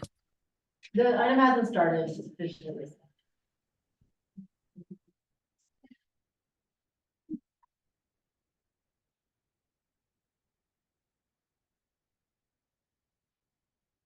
Okay, are we ready to get started? Yeah. Hi, April, would you please read the script, the project information? So we have, and please forgive me if I pronounce names wrong, we have Jaimin Jose is the owner, and the applicant is Elamine Mohammed, Genius Construction LLC, the file number PLN 2021-00441. The location is on Ferdinand in El Granada. Assessor parcel number 042222260. And this is a consideration of a design review permit recommendation for the construction of a new 3,996 square foot, 2-story, single-family residence with an attached 610 square foot 2-car garage on a 7,996 square foot legal undeveloped parcel. Certificate of compliance PLN 2022-00069. Associated with staff level coastal development, purposely grading permit. The project involves 410 cubic yards of grading and no tree removal. The CDRC will not render a decision, but will make a recommendation regarding the project's compliance with design review standards. Staff will make a decision on the design review permit and CDP at a later date. The project is appealable to the California Coastal Commission, application deemed complete March 15th, 2024. And the project planner is Sunal online, right? Sunal's online? Yes. Yeah. Okay, so if the architect or project manager is here, would you please give us a brief presentation about the project? So it's a 3,996 square feet, two-story, single-family home, located next to 430 Ferdinand Avenue. It's a vacant land of plot between two built-up houses. There's house at the rear as well. Yes, we will have to do some excavation of land, earth, to get the construction started. That's all. You guys are, this is a returning application, right? Pardon? This is not your first time here? This is the first time. This is the first time you've been here. Okay, funny, I thought that I had seen this one before. Okay, if that's the presentation, then yeah, so let's open up for questions to the applicant.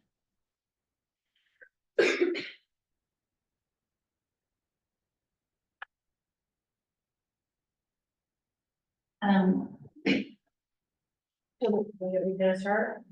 Sure, I have a couple on the right side elevation. Can you just talk about, it looks like the ground is completely level to the side. But there's, excuse me, there's natural grade coming up a bit higher.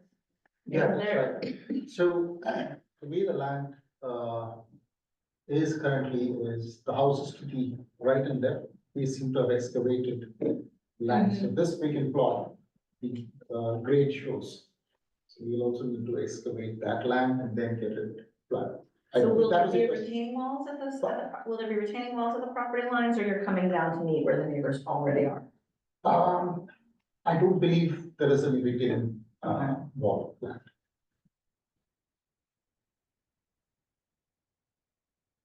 So I have a question on the demonstration of scale.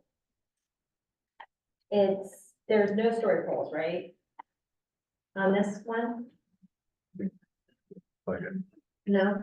And I didn't see in the application, but maybe I missed it, so please correct me if I'm wrong, like anything that references your demonstration of scale relative to the other houses around it? So we do have a poster that is submitted. What? So the poster does show the outline of the neighboring houses, Houses, it the looks height, like yeah. on all sides.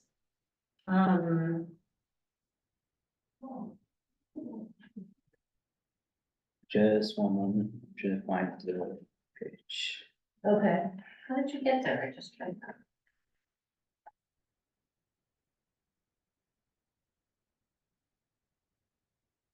Yeah, this is the poster, and we can see demonstration scale has like all sides. There's a community question about this, which I think I'll just ask now, which is the letter you received, since we're talking about the demonstration of scale. It says the poster indicates that the house is 10 feet from the property line, according to the front view, but 5 feet from the property line according to the rear view. Can we just pull those up and confirm? There was an error in this poster, so we've corrected it now and also pasted A correction new poster. on the poster. So it is the rear elevation, it is 10 feet instead of 5 from the house that is on the left. It is correctly depicted on the front side, but error on the rear elevation. So maybe I need help reading the elevation drawing, so apologies, but I can see that there's a house, or is that a house, or is that you got like the square drawing and then the other one, and you've got the front and back elevation, so 2 houses on either side. But what are in front and back of it? In front, across the road, there is a house, but that's at the hill goes down, so it's. So it's you down, don't see- Yeah. okay, and behind? Behind, all you see is ADU But you can't see a house. You can't see the You house. can't see the roof of the house. You can't see the roof of the house. Okay, that's. Even if you stand on it, I don't see it. Okay. So can I add to the demonstration of scale? So the house at the back is somewhere around 81 or 91 feet apart. So it was really hard to capture that rear house on the demonstration of scale drawing. And also, Glenn, the plan that you have opened, plans that we are seeing on the screen right now are not the correct plans. The plans were corrected later on and they were uploaded on the website. So if you go to the SharePoint folder, there's another plan called revised plan, and that is one which will be showing the correct elevations. Yeah, so I believe this one is the correct one. This is on our webpage. This is Yes. the plan set. Yeah, It's the one labeled revised. yes. Yeah.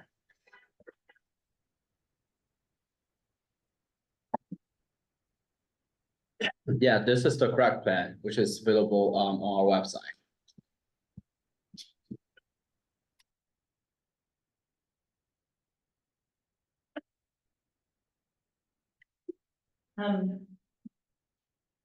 What would you say is the style of the home that you're going for?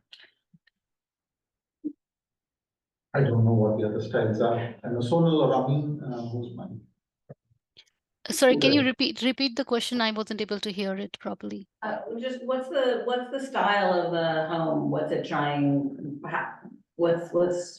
how would you describe the style of the home? So is the architect here to answer this question? Architects asking the question. I mean, I Okay. can see it, I can make my, there seem to be some inconsistencies to me, so if there was a member of the design team here, I just wanted to hear from them what they are shooting for in terms of the design of the style of the home. If there's not, it's fine, we'll bring that in the discussion section. I don't think we have considered a particular style. Okay.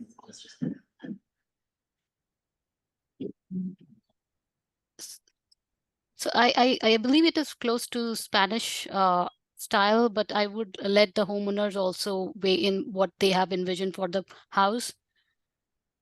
We didn't think in those terms. Okay.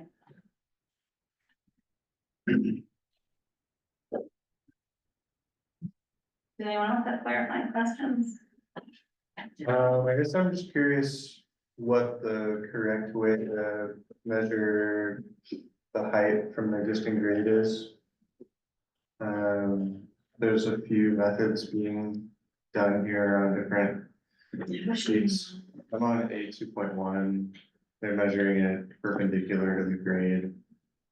And then C, C2.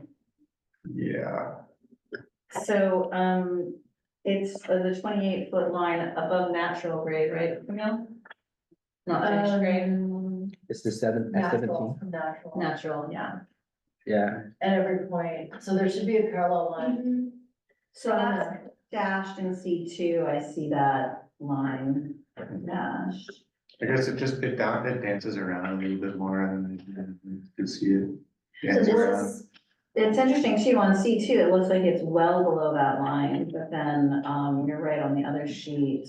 And then if you look at C1 on It's- page 2, it's like basically kissing the line. Right. Yeah.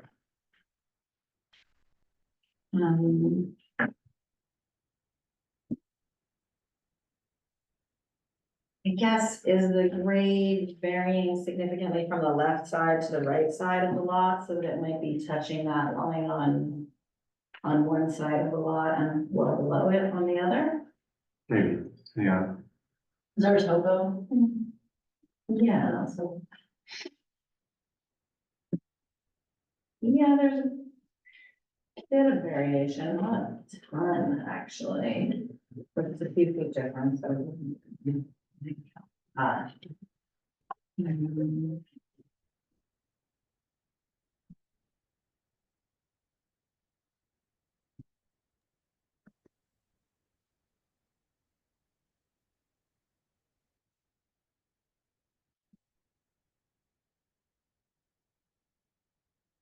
Yeah, that was my only question. Okay. Did you have any questions, April? Just trying to understand its relative positioning and heights versus the houses, because it's on a little narrow lot kind of shoved between quite a few houses. Yeah. Glenn, can you move to page number 11? This one? Yes.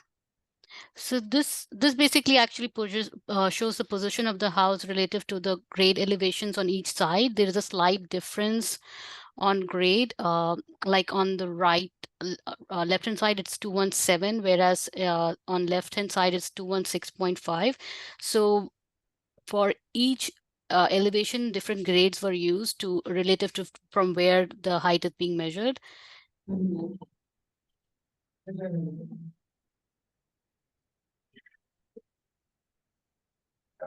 Just so confusing.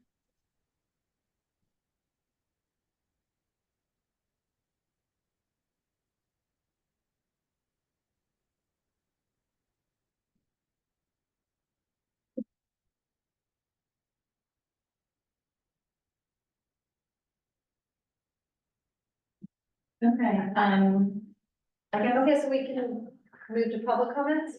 yeah. Okay.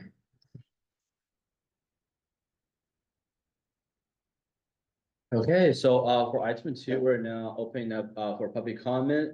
And only one public comment was received prior to this meeting. And this comment says we live at 430 Ferdinand Avenue in Algranada and have seen the posted plans for the home to be built on the lot beside us. From the plans, unless we are misreading them, there seems to be some discrepancy about how close the building will be to our property line according to the front view of the home. Seems to be 10 feet from our property line, but according to the back view, it's only 5 feet from the property line. Please see attached photos for reference. We were wondering which was correct. I think this has been discussed, and it's probably has been addressed with the submittal of the revised plan. So please confirm that's true. Yeah, so we corrected the drawing, the drawing was incorrect from the rear, so it is 10 feet. Okay, sounds good. And yeah, so this is the only comment we have received, and this comment was uploaded to the website and shared with the CRC member before this meeting. So now, for those attend this meeting in person, speaker forms are available in the back of this room. Please provide me with your speaker form immediately. For those on Zoom, please use the raise hand feature to raise your hand to speak on this agenda item. For those joining by phone, please press *9 to indicate your desire to speak. Please provide me with your speaker form, raise your hand or press *9 on your device immediately. And late speaker forms will not be accepted. When you hear your name or last four digits of your phone number called, I'll prompt you to come to the front or unmute your account, then inform that you may begin speaking. I'll then ask you to state your name for the record. For those joining by phone, pressing *6 will mute or unmute your microphone. Okay. I haven't received any speaker form from the audience, and I'll check to see if we have any raised hands on Zoom. I still don't see any raised hands on Zoom. I just provide a few more seconds. Okay, I see a raised hand from the participant with the phone number ending in 8792. Please accept this request and you may begin speaking. Hello, you're unmuted, but we still don't hear you. That's my colleague, I think. Which my colleague, I think that. Okay. Yeah. Yeah, No, but not, he was trying to speak earlier. Right? It's not good. No, okay, that's a different number, sorry. hello, yeah, you may begin Can, speaking. Hi. can you hear me now? Yeah, This we can is hear you. Elamin from Genius Construction.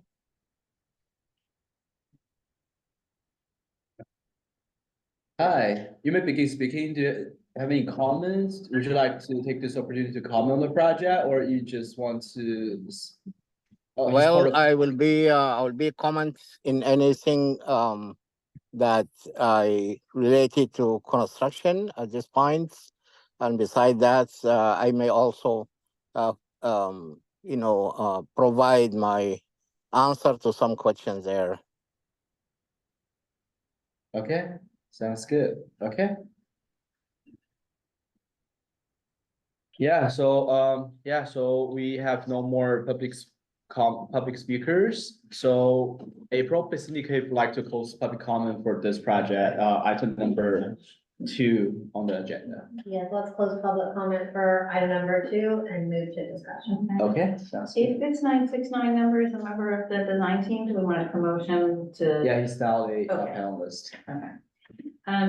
I'm sorry, I do have one other question that I should have asked before, which is if on sheet A 1.0, I'm having a little bit of trouble reading the proportions of the front entry deck. I don't know if maybe the stairs are on there in the wrong spot. Or if there might be another drawing that's more comprehensive that shows what's intended there, but it's sheet 4, 34 line, sorry. 34. Sheet 4. Sheet 4. Yeah, so right there at the front entry deck, it looks like there's 2 curves kind of crossing over each other. Can you clarify what's happening or for us to a different drawing if there's a? I mean, I guess a 1.1 doesn't look exactly the same as a 1.1 unless I'm missing something, or Yeah. do you, yeah, I agree. yeah. Are you also confused?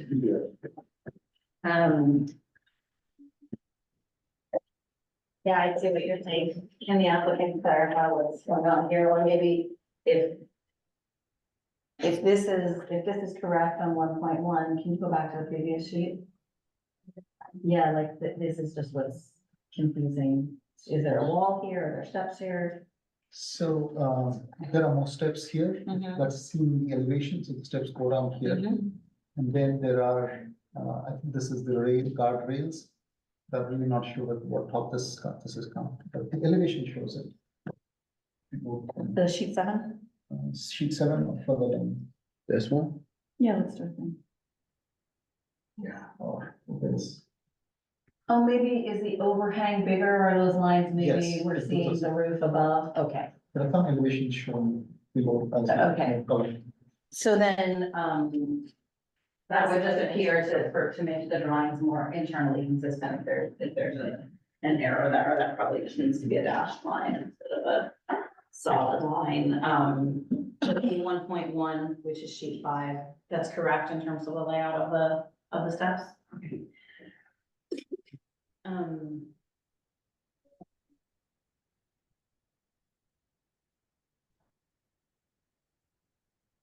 So it's just showing the roof. Yeah, I think it's the roof and it can just come off of that plan, or it can show up as a dashed line for something which is overhead on plans.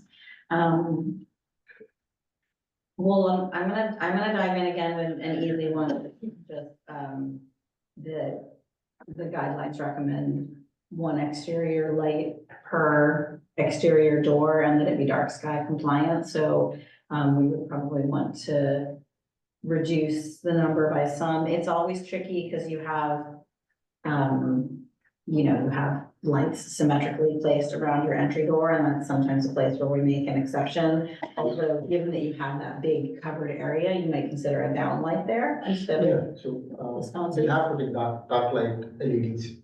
So that's what's planned. Yeah, so LEDs are okay. They need to be dark sky compliant so that they're not spreading light outward. Yeah. And then in a location like that, since the guideline is for 1 per door, I do think if you have a ceiling over that area, that a down light could still have a nice formal look to it, but could better meet the. They have it detailed out if you scroll. The light, the exact light is detailed. It's you've got a curve, 8.5 light, dark sky light.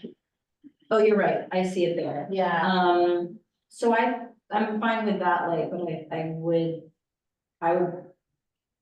be interested in seeing maybe a ceiling mounted light in that So- location instead of those. So are you saying that we should remove these lights and have a ceiling light here and reduce these number of lights? Yeah, and that's, I mean, if that's something you'd be open to, and this is just initiating Sure, conversation. And then, Okay, you know, there's probably, if we walk around, I think that there's a few lights like on the side of the garage. That might want to be reduced.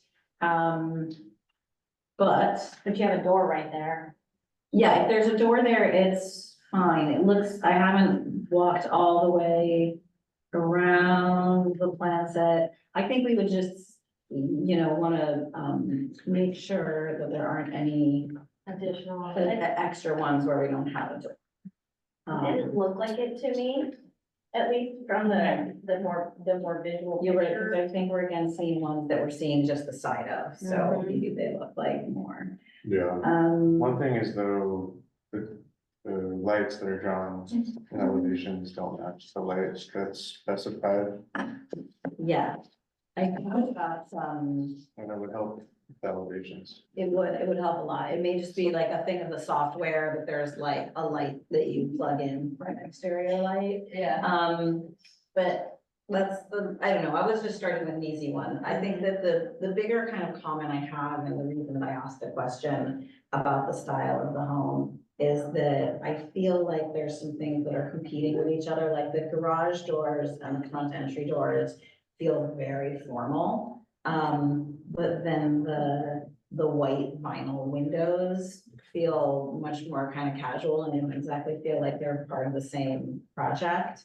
The style of the exterior light is a little bit more kind of like barn style, agricultural vernacular, but then there's these Tuscan columns on the porch. And so it feels like it's kind of talking two different languages. And then there's also, as with the last project, there's a single exterior siding. There's just the tan stucco and the white trim. So I think that the project would be enhanced by having a secondary material, by potentially, my first thought was maybe to change the windows and doors to a darker color, might be a little bit more compatible if you want to take it in this more formal direction. I guess I'm getting the sense that like probably the doors with the wrought iron and the columns, like that feels elegant and formal to you. So if that's the direction you want to go, I think using darker windows would be a little more compatible.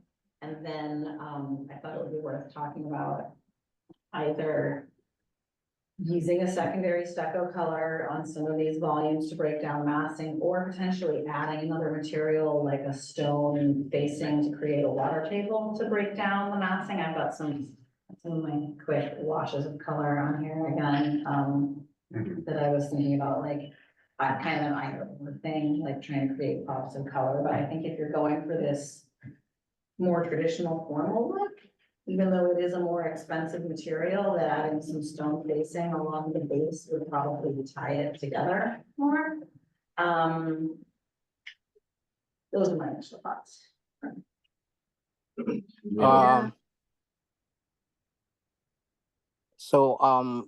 This is Elaine.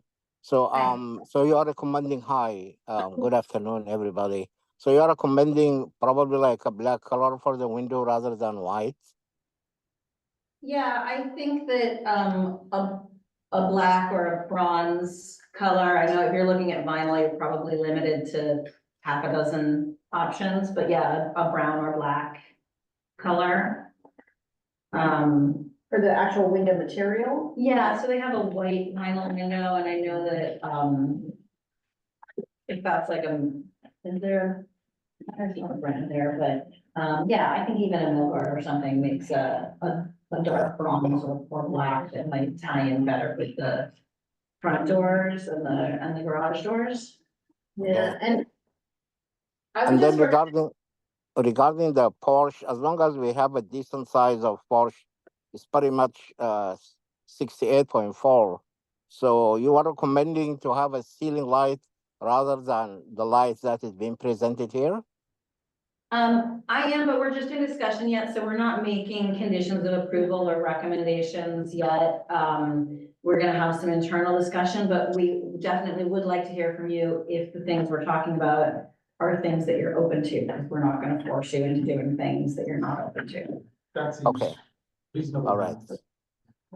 I would also like, I wonder if you're open to, because I really value her comment about the consistency of what design you're going for, because you've got almost competing design with the lighting choice that you've made, and then the fiberglass Roman columns, and then the Americana formal entry doors. So, I was looking a little bit at the other designs around that area and then thinking about the designs in the Miramar neighborhood. And I think to be more consistent, something that, you know, consistent with California coastal design, just picking, you know, I like the lighting style, so picking that as like a consistent light, and then making square columns and less, you know, more modern doors, and like keeping it consistent all the way across. Yeah, so I think there's a question, I mean, I agree with you, actually. I personally, although that's not what this is about, personally, I like the style of the light, which is a little bit more like we see a lot here on the coast, Yes. kind of craftsman, agricultural, more than I personally, which is not what it's about, like the style of the front entry doors, which are more formal with the wrought iron.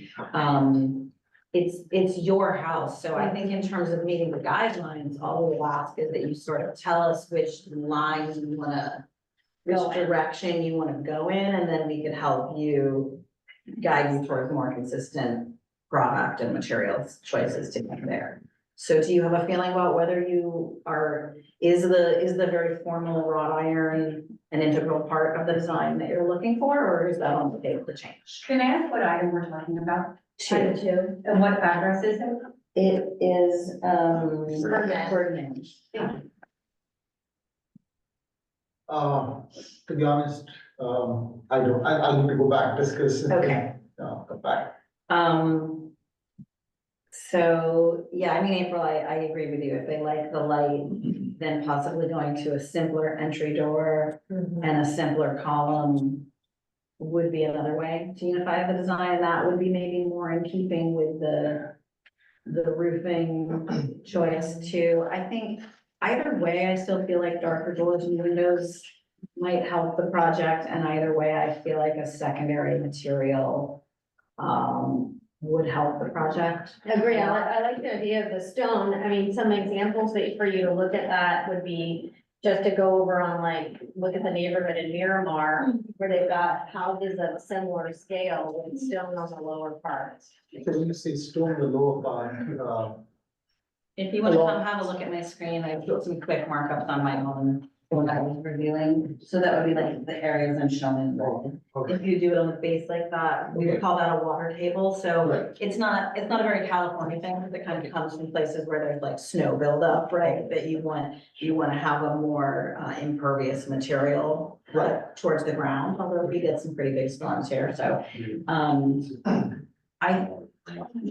mean, I think, again, like, the building is pretty large on the lot, but it's within the allowable limits, and there's a lot, you're doing a lot of work to articulate the massing, so I feel like it kind of is generally meeting those requirements. And that if we could get the style a little bit more consistent, and if you're open, if everyone is kind of on the same page about feeling like a stone water table would be a good way to unify it, then that'll go a long way. I would like to keep that column, maybe change the lighting, probably.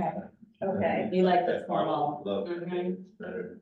Okay, so you wanna go with formal, and that's, and then I would even, if you go with the formal, I think you would really like the stone. And I would work well with that. And I think it would go well, and I would Yeah, encourage you to go look at my neighborhood and sure, yeah. drive around and see where they've done it on houses and stuff. So you would be in front of the garage too, or just the? Yeah, I mean, Yeah. again, and when we get to the end, you can decide if you want us to come to a vote today, or if you want to take time and come back and make more considered decisions, because the optimal thing would be to add that stone facing all the way around the house. Sure. But there is a cost to it. We definitely see projects where stone is like on the front and then terminates somewhere wrapping around the side. That's a thing people sometimes do. I think because your garage, again, if you look at this view, because your garage is so much lower, Yeah. you'd probably be looking at something where you're 2 to 3 feet above the grade in the back, but where at the garage level, you maybe 5 or 6 feet of stone or wrapping those little areas. Because I think that you would want that to come around, you know, here, and then ideally to wrap.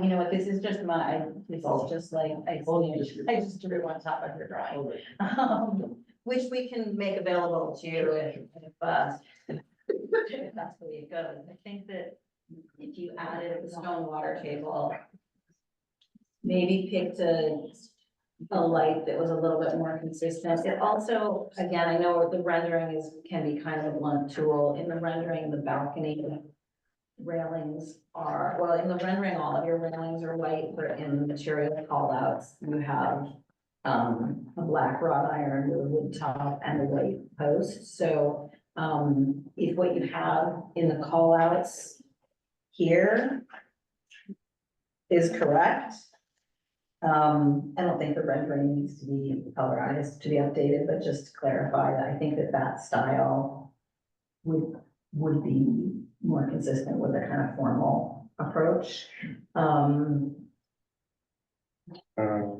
I think it would help a lot if the trim, the columns and the eaves were a darker color too. Just to Sorry, I didn't get eliminate that. this third white contrasting color. Yeah.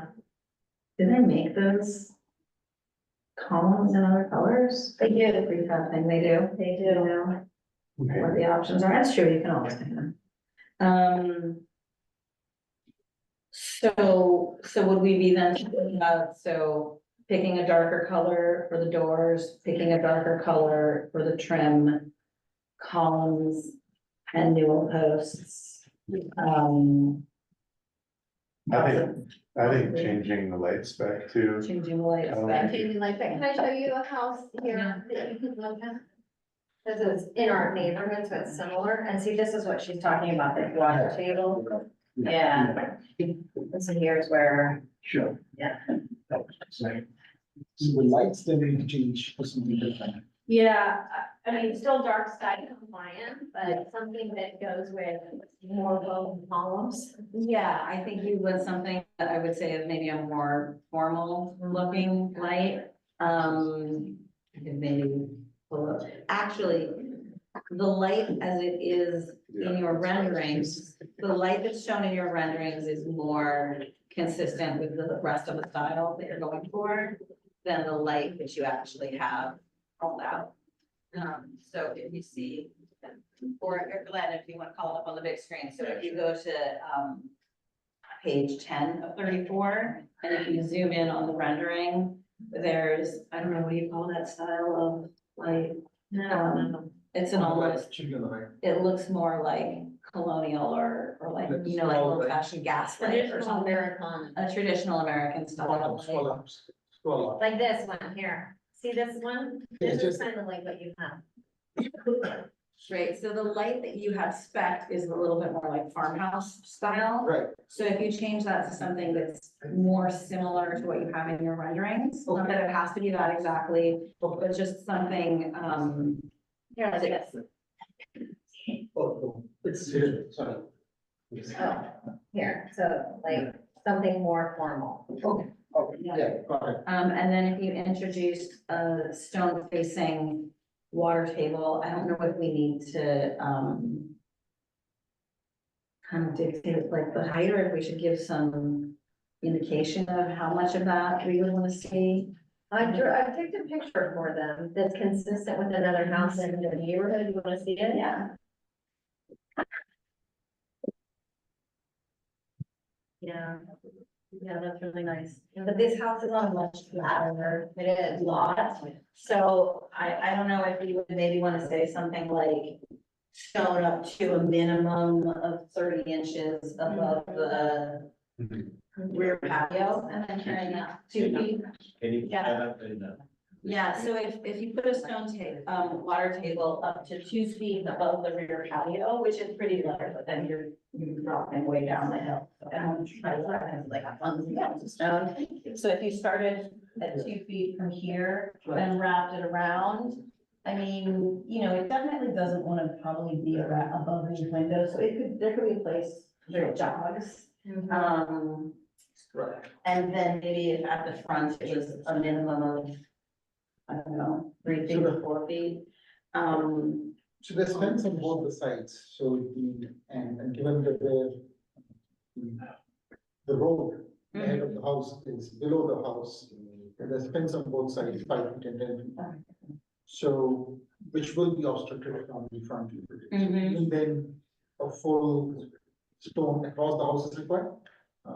Well, we could talk, I mean, I think that, I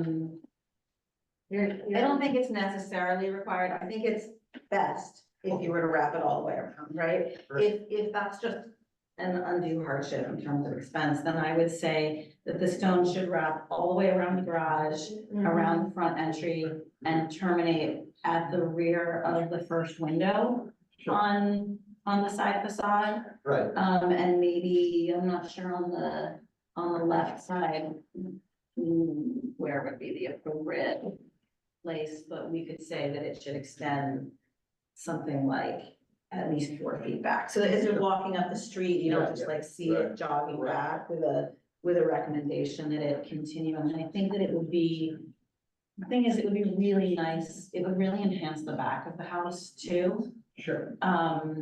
So. Yeah, I think 2 feet is 2 feet of stone, yeah. Yes. I do think it would look kind of funny if you wrap it around, if you have it on the front and you have it on the back and then you just like stop it on the sides. So I think the choices are that we kind of say to wrap it all the way around, but try and keep it fairly low and try to move towards an agreement that we could approve today. Or you've heard us, and if you wanted to have a continuance and come back and try and think about what that's gonna cost and make some kind of other proposal, we would certainly entertain that. But I think that if we're gonna try to get through it today, we probably just need to come up with a number. Yeah, but I understood, you know, in general, the direction of it, so go back.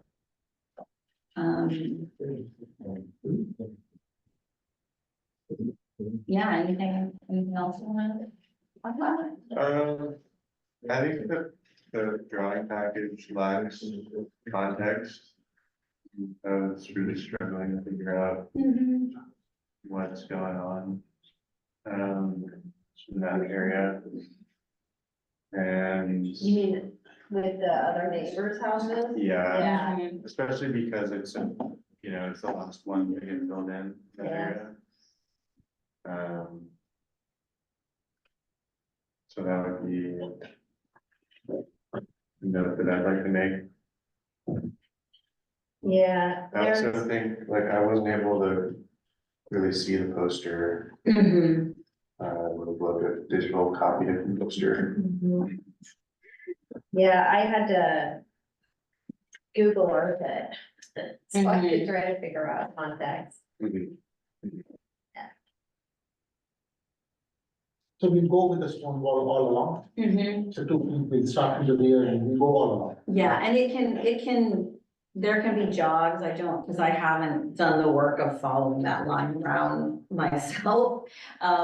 So I don't wanna put something in the notes that, ends up not making sense, but I think if it's a minimum of 2 feet from the rear and a minimum of 3'6" at the garage with jogs as needed to make sure that there's a minimum of 2 feet of stone everywhere, maybe we should find language that would work.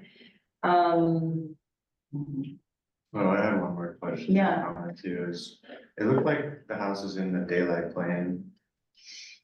Yeah, I see that you're looking at the rear elevation. Yeah. So the house can comply either with the daylight plane or with the sod articulation. It does look like the house does not comply with the daylight plane, like it punches into the daylight plane in certain locations, but I think I think there is enough articulation to come by the facade articulation method. In which case it might be clear to just not even have the daylight plane represented on the drawings. Because it does make it look like it's out of compliance, but it's actually permitted to be out of compliance as long as it is articulated,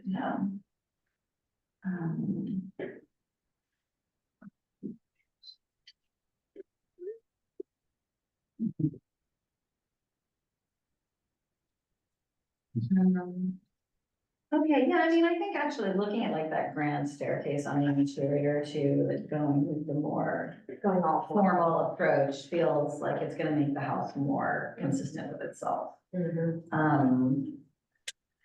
So So what would you like to do? Would you like to get approval with, the comments that we made around including the stucco and updating the lighting? Sure. And going with bronze or dark Yeah. trim colors Yeah. and windows? Yeah, Yeah, sure, yeah. okay, so then should I That'll make go it for better. motion to approve with those conditions? Yeah.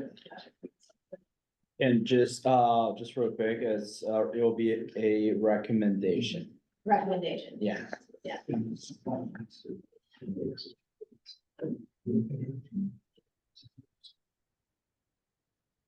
Yeah, so we have a motion, Yeah, so a motion to recommend approval. approval, yeah. Is there a second? yes, Okay, then roll call, Moshe Porter, Yes. Rebecca Catkin, yes. April Behan. Yes. Okay, motion passed, and that's a recommendation for approval. So please work with your planner Sono directly regarding the next step. And as far as I can see here, there will be a staff level decision, but I'll work with Sono. Sono will give you more information on that. Okay, congratulations. Great. Thank you so everyone. much, guys. Great. Thanks. Thank you, Thank you, everyone. and thank you, Thank you. Sono. Thanks. Okay, are we ready for the next project? Are we allowed to start yet? What time is it? Oh, we're on 45 minutes. Oh, yeah. Let's do it. Yeah, 2:30, yeah, that probably is 2:30. So we're now on project number 3. So April, would you like to introduce the project to us? Yes. All right, so this is project number 3, owner applicant Anthony Devera, ELN 2023-00220 Avenue Balboa, El Granada, consideration of a design review permit recommendation for the construction of a new 2,187 square foot two-story, single-family residence with an attached 398 square foot two-car garage on a legal 6,250 square foot lot, certificate of compliance, PLN 20150479, associated with staff level grading permit. The project involves 495 cubic yards of grading and no tree removal. The CDRC will not render a decision, but will make a recommendation regarding the project's compliant with design review standards.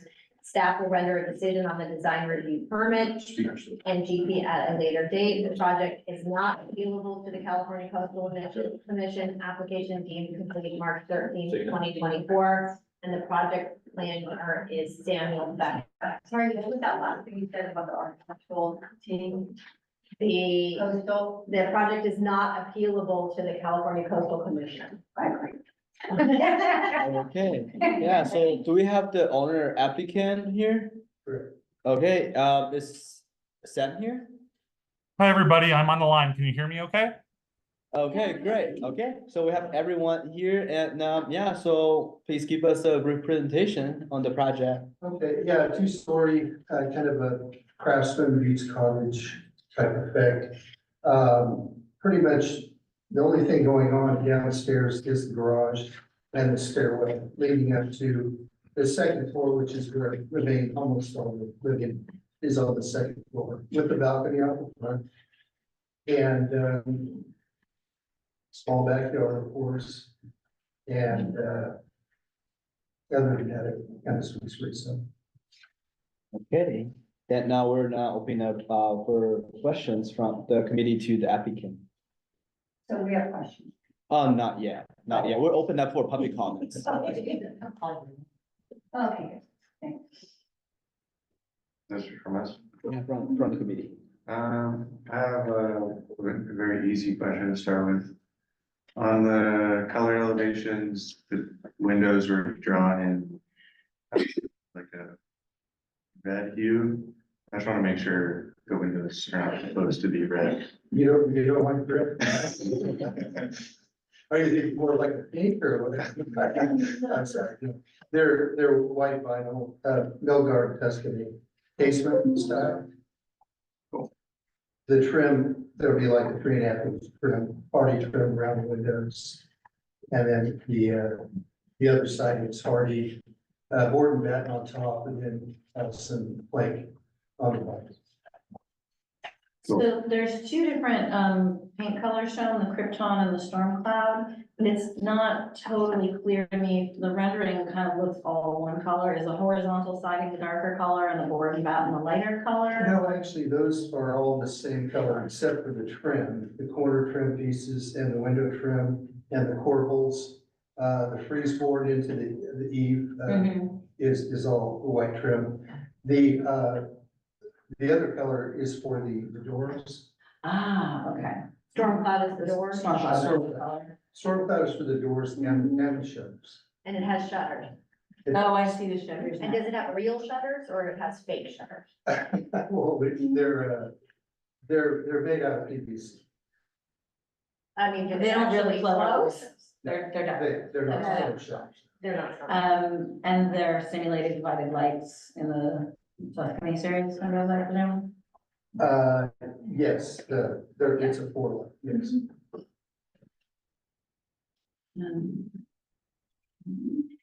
Oh, I wish I'd looked at this one first, because light wasn't perfect for the last project. There's one, there's the exterior light would work for the last project. There's a picture of a garage door and there's the garage door on the rendering. Yeah, I know, Which one? they are a little bit different. The one in the bottom is the actual In the picture. in the picture. Yes. With low light. It's the color.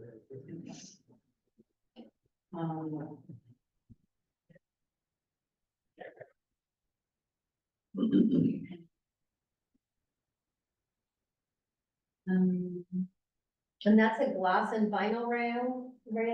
It is, it's not vinyl, the columns on the are steel. They're steel. Yes. Powder coated. Powder coated steel.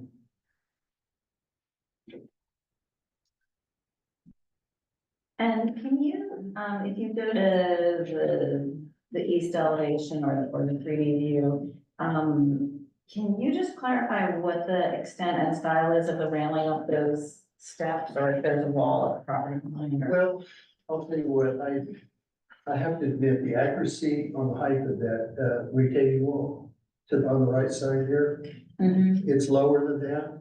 We're really not trying to achieve like a 6-foot height over there. It's kind of an average from a 2 to 4 foot height. But basically, the purpose of that is to allow us to backfill the 5 or 6 feet to the right of the stairwell. So that's just a gentle recline down to the retaining wall. Okay. Now we will have a fence in the back to close the backyard. But that retaining wall is actually, once we're backfilled, it will almost go away. But if you go to, no, more on the, are you on sheet 10 there?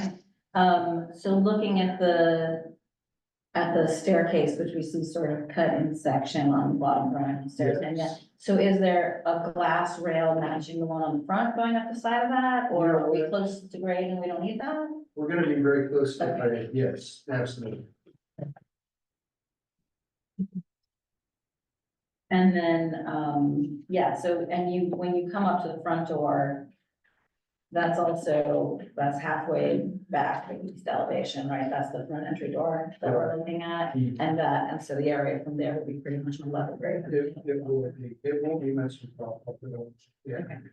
Now, it will, from the level of the bedding there, it will slide down a little bit toward retaining.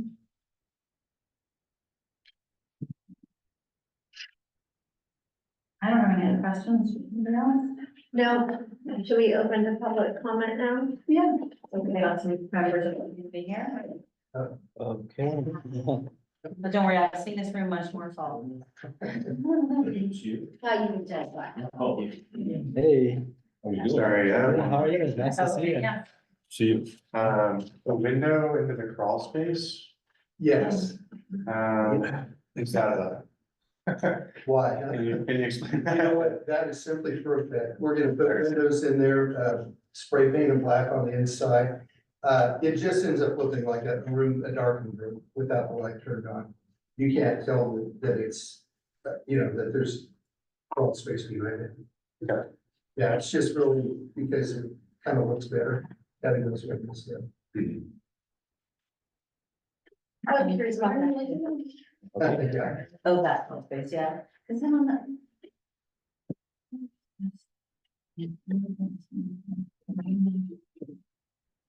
Well, I was just gonna say that, because on this side, this is all called out as fill, but there's a garage, so it's fill on the one side and then. Because this is all called, yeah. Yeah, there's nothing nefarious going on behind that. It was really just for, architectural. Right, so it's just that one up front, you're asking about. Is there access into, what's the height of that crawl space? Is that like to be used as a storage space at all? or- Well, it'll grade down from the upper, but, there will be room there, like, several feet down at the bottom and kind of pitching out as it gets closer to the midpoint. But we'll just, wrap through that.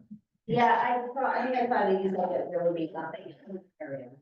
Yeah. And then somewhere, Into the concrete, so we. yeah. Yeah. Yeah, Okay. turn it over to. Okay, are we now opening up for public comments? April? Yes. Are we? Okay, so, okay, let me just read the instructions here. So I received no correspondence before this meeting. So now for those attending this meeting in person, speaker forms available in the back of this room. Please provide me with your speaker slip immediately. For those on Zoom, please use the raise hand feature to raise your hand to speak on this agenda item. For those joining by phone, please press *9 to indicate your desire to speak. Please provide me with your speaker form, raise your hand, or press *9 immediately, and late speaker requests will not be accepted. When you hear your name or last 4 digits of your phone number called, I'll prompt you to come to the front or unmute your account, then inform that you may begin speaking. I'll then ask you to state your name for the record. For those joining by phone, pressing *6 will mute or unmute your microphone. Okay. Okay, the first speaker request I received is from Mike and Alicia. Yeah, so, okay. Yeah, I can stay there. I'm Mike, this is Alicia, we live next door to the project. And, we got a couple concerns, a few concerns, we're that big, but, we have gone through 2 other builds, in our time here. And we had an extremely bad experience with the neighbor next door building in a similar, the bad experience was that they had a retaining wall near the property line, which this project also has. And they got into about a 7-foot cut in there with their footing and everything. I tried to call the county inspectors, the county planning department, nobody would come out and whole thing in our yard with it. So it was very difficult for me not to get a response. We went to this meeting, got a lot of input, of which none could be policed, or even once it happened, the other house had a riparian tree, and as soon as it got cut down, everybody was gone. So I just want to bring these concerns up now, and that there is a wall on the property line. I'm a concrete contractor. It's impossible to build a concrete wall on a property line and put drainage behind it without encroaching on the property. There's no structurals. I just got the plans today, but there's no structurals, so I'm assuming these walls on the diagram are conceptual. I don't think there, and it shows a foot on the footing going about a foot into our property, and the driveway's right there, so they have. Under the driveway. So, and again, with the wall, I just don't know how you get any drainage behind that wall. Without, We're gonna have to keep that anyway. the wall. Yes. Yeah. Absolutely. That's Yeah. the other thing. And again, no structural, so the other was, so shoring, any, cut above 5 feet should be shored. For safety of the workers and for the backyard in the last case. I couldn't tell the, heights of the, foundation, there's no foundation plan in here. So like for under the house and those cuts, I think it's about 5 feet from our property line, so it would be very beneficial if those cuts went over 5 feet, that they would be shored. And my house would stay where it's at. Where, did you have the difficulty behind here? So we just want to make sure that Oh. these things are written in, and that we can follow up and point to something, that it was decided and it was documented and it's engineered or concerned if asked. We don't have the foundation plan yet because we haven't done Sam Becker is your planner. Yeah. And he'll be writing, down the non-design review types of comments. He'll be noting that Okay. for, his decision letter. Okay. But the design related comments that you're making, they will Good. consider them and perhaps write them in the findings of they agree with. Okay, and then did you have more, Mike? Yeah. Go. So that's a big one, and from all what you just said, probably that's nothing to do with here, but we had a very difficult time, hours of construction, last one. Sheriff came every day, they were there at night working lights, and some days it was not, it was really bad, and again, sheriff came out, he got tired of it, planning department, building department, I got no response. Once it said, here's your hours of construction, somebody should enforce it. I mean, I don't know, at that time, our kids were really small, and it was really a tough one. Anyway, so hours of construction, no biggie. And this is probably just more from my knowledge, but I've been pouring and building concrete driveways here for 40 years now, and even ours, there was always a maximum slope of 18%. Maybe it's changed. No, it hasn't. And this plan says 19%. Oh, It's not. 20.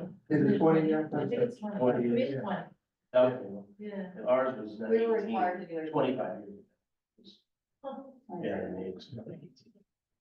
Good. So that's fine, and. The other, kind of interesting thing on our street, and everybody's kind of part of this, is what is the plan in the public right of way? So you've got a property line, and then you've got probably 10 feet to the street. It's public right of way.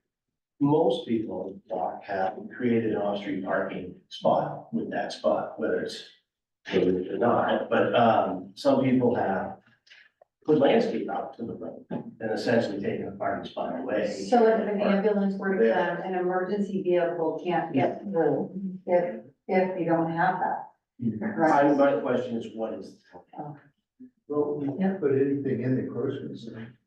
I mean, Well, you're not supposed to. you saw the other new house next, you're gonna ask you the purple house, they landscaped it all the way to the, and that was just built. Okay, There's yeah. nobody that's gonna come out and tell them no after it's done. Yeah, So- so I mean, the plans would not be approved with landscaping in the encroachment zone.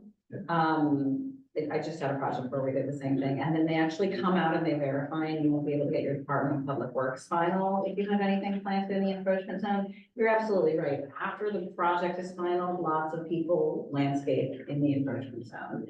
And I don't know if there's any enforcement mechanism. I think the mechanism would be to make a complaint to the planning department. Well, it's a It Department of doesn't. Public Works. Yeah, because, I mean, we can say here that they can't do it, but they're not showing, it. It's not on the Right, plan, and it's not gonna be. So now I get, just asking you, it's gonna be a piece of dirt, if not, right? Well, I think the requirement now is you have to do an asphalt paver. If I'm not mistaken. I don't know that. I mean, one of the neighbors, the other house I was telling you about 10 years maybe, it's got gravel. I mean, it's parked on the gravel, just, I would be doing an asphalt paver. Yeah, I did asphalt. Yeah, My neighbor across And the yours street looks did really good, asphalt. yeah, and. I and needed that that's- spot, I wanted that. And honestly, I'll tell you the truth, just for fit and finish purposes, yeah, I totally agree. Yeah, I assumed it was required, but I Oh. would do that, I'd do that anyway. yeah, I don't want, I Yeah. don't know, required, but, I know it's there, right? Driveway here and then. Do you ever build in the city back jurisdiction? No, The reason I say is I built like 11 houses there. I would encourage you to maybe stop by and ask those guys if they've had any problems with me as a builder. Yeah, it's okay. oh, yeah, I'm hoping to accept that. Do you have one? No, go ahead. Okay, so to keep it going, shall I say, or do you respond No, at some yeah, point? no, we're hearing your comments. We're We're good. gonna have a conversation at the end. Good, and, right, I wasn't sure if I should stop. So my concern is the 30-foot setback from the street. And the reason for that is all of the other houses are a certain distance back on that street. They're all custom built homes. They're all aligned with one another. And by putting this setback so far back on the property, what it does is it has the house that is said to be a two-story house, but just the second story is where they're living. They're directly in our yard, literally 5 feet from our yard. And there's a giant, when I look at the windows, my also equally big concern is having the windows not aligned looking into our windows. And I know bedroom windows are a concern, and window on window does not sit nicely in a neighborhood. And I think there's also a rule about that. So there's a 7-foot window at the beginning of the house with a 30-foot setback. It sets it directly onto one of our windows. And then the last window, all right, I'm assuming it's a bedroom window, is a 7-foot window directly into our yard. And I'm wondering if perhaps the window can be moved, aligned, or if the house were aligned differently, then the windows would align differently. But I am very concerned about the alignment of the windows. Are you on the left or the right? Thank you for asking. So when you're facing the street, we're on the north side. The left side, the left side, we're on the north side. So I just addressed the setback. The window alignment is definitely a concern. And then I'm concerned with the lack of aesthetics or the lack of architectural features. All of the homes on that street was an empty street. So every house was built custom, and they all have gone through great measures to personalize the house and to make it look nice. And this house doesn't fall into that category, for a lot of reasons. There's just not a lot of features. And I saw what you did with the house on Ferdinand. You added a lot of architectural features, and I would like to see something like that so that it doesn't bring down the neighborhood or bring down the value of our home. And then, my husband mentioned about the work day requirements, so we don't really need to address that again. It is a concern. I have an elderly father that is often with us, and I really don't want to have people working after hours. Sundays, definitely not, but also evenings. The front of the house, we talked about having an area to park. I guess the other concern I have is that crawl space. Right now, it's a crawl space saying it's a facade, but really, what's to stop someone from putting, an actual unit where someone can live in there, right? There are all sorts of people are doing that after the fact. Is that being concrete placed in there for that reason? Is it really a false window with the crawl space, or is it really a giant space where someone can live or have addition on their house? And then the last thing is good, the front doors. I think that's it. Okay, thank you for your comments. And our last speaker is Pablo McGregor. I identify as Pablo. Okay. Okay, because I do work hard. Yeah, sure. Okay, so I'm just gonna, put some suggestions out on this particular project. You know, he's done everything that he can to give it the coastal effect, forward and back, horizontal siding down below. With the thought of the downstairs being some additional unit, if he really wanted to, you could ask for an ADU and make this thing even bigger, which he hasn't done that. So that's not what he wants to do. So the neighbors, I can understand their concerns. And as far as being pushed back to 30 feet, personally, that's probably a good thing because it gives you more driveway space, places to park. And it gives you a little more setback. And then the next thought that I have is that, he's built this into the hillside to where he's keeping the views of the home behind him. They still get their ocean views and so forth. He's kept it down below the 28-foot maximum height limit, which I applaud for that, because it costs a lot more money to dig into the hillside, do all the foundation work and everything else, and I'm sure Mr. Lewis would know that. As far as him being a nuisance to the neighborhood, as far as building goes, take a look at his properties that he built on Railroad Avenue and Half Moon Bay.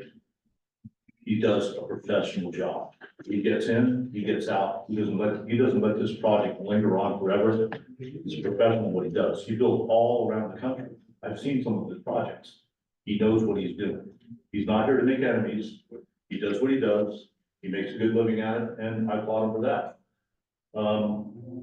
As far as working on Saturdays and Sundays, I'm sure there's no works on Saturdays and Sundays. Glenn, you could probably address that. There should be a condition about construction hours, and Right. there's like also enforcement by the health department of the county. Yeah, and obviously you can make that a condition of approval as far as him work hours and stuff like that, but everything I've seen this guy do, he's done a great job. Okay, thank you very much for your comments.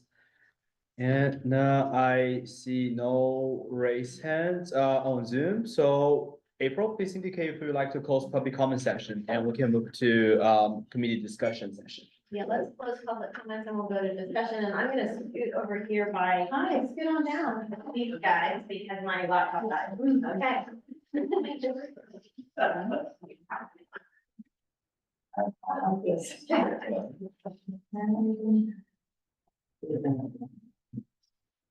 Yeah, it's a little declaration. I wonder if we could just start by addressing the window issue, because I do think that windows looking directly onto the neighbor's windows, especially if it's your bedroom or bathroom windows, is something that we want to address without having a good plan of your house here, although I did just pull it up on Google Earth. We have our plans if you want them, I could. Well, is this greenhouse your house? To you. Yes. But I could email the plans, we have. Windows fine. I think this will get us there, although, the real thing would be having the on plans with the others so that we could see. So I will say, I think given the steepness of this, if the house were further forward, you'd have a non-compliant steep garage, right?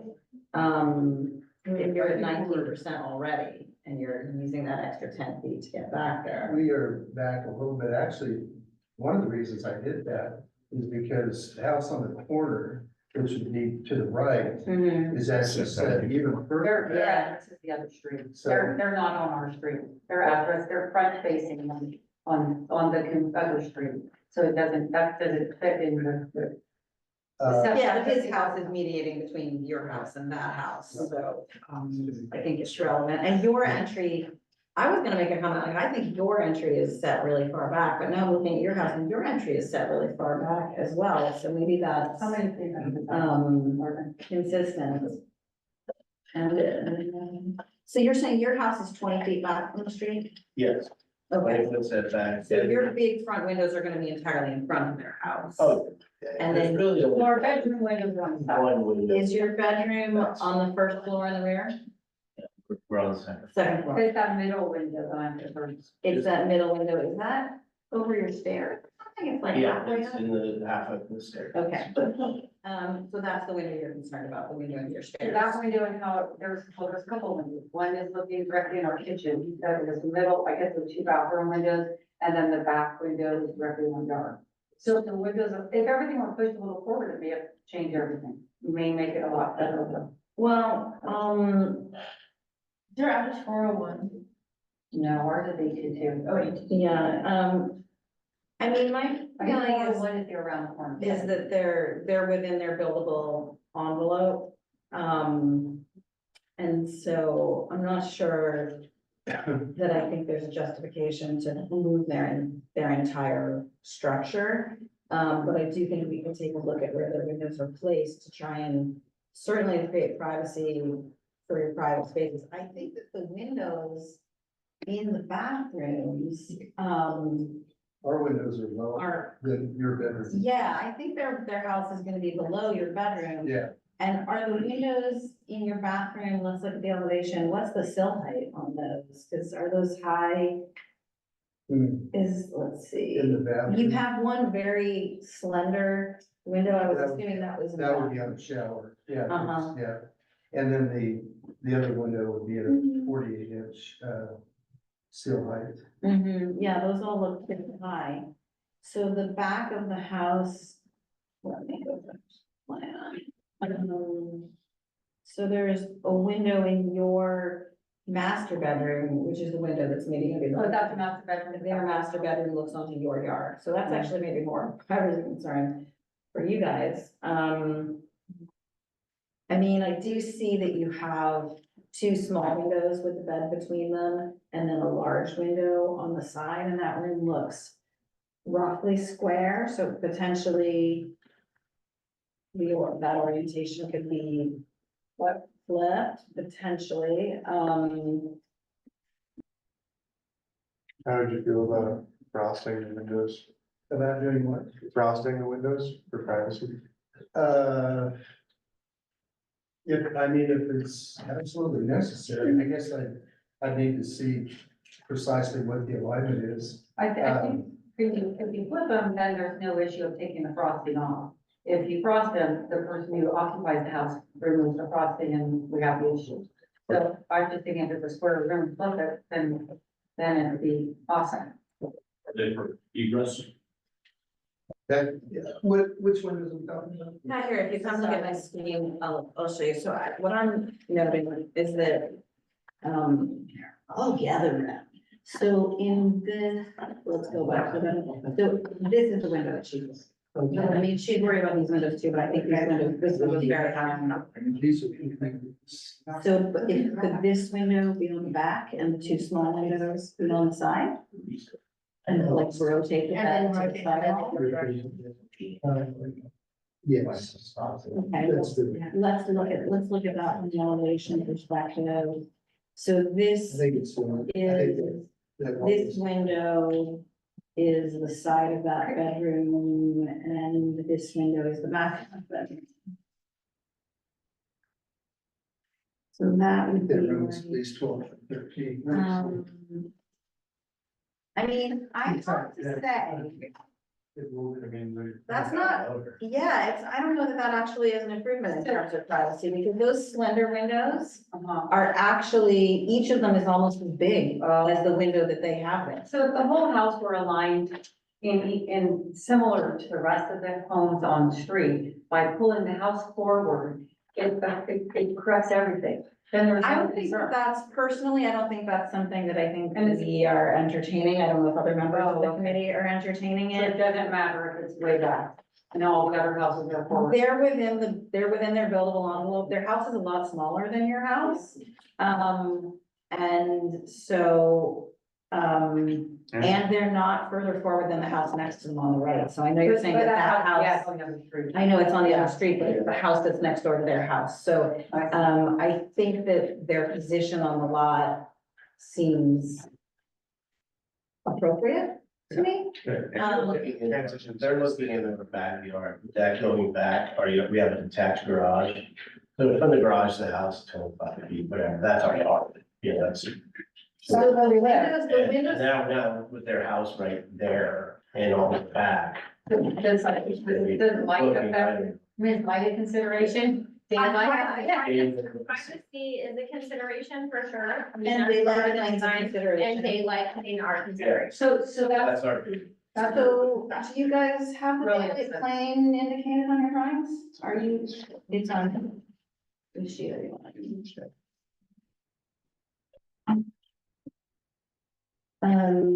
They're doing it front to back. So they are compliant with the daylight plane. I don't know if you guys, if you would be compliant with the daylight plane if you were measuring it side to side. I don't know if you looked at it both ways, did you?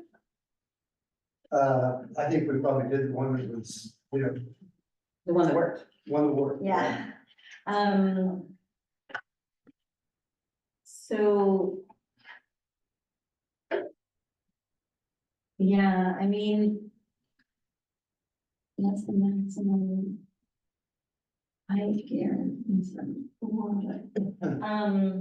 We might be able to scoot the house forward a little bit. I'm not sure that we can't do that.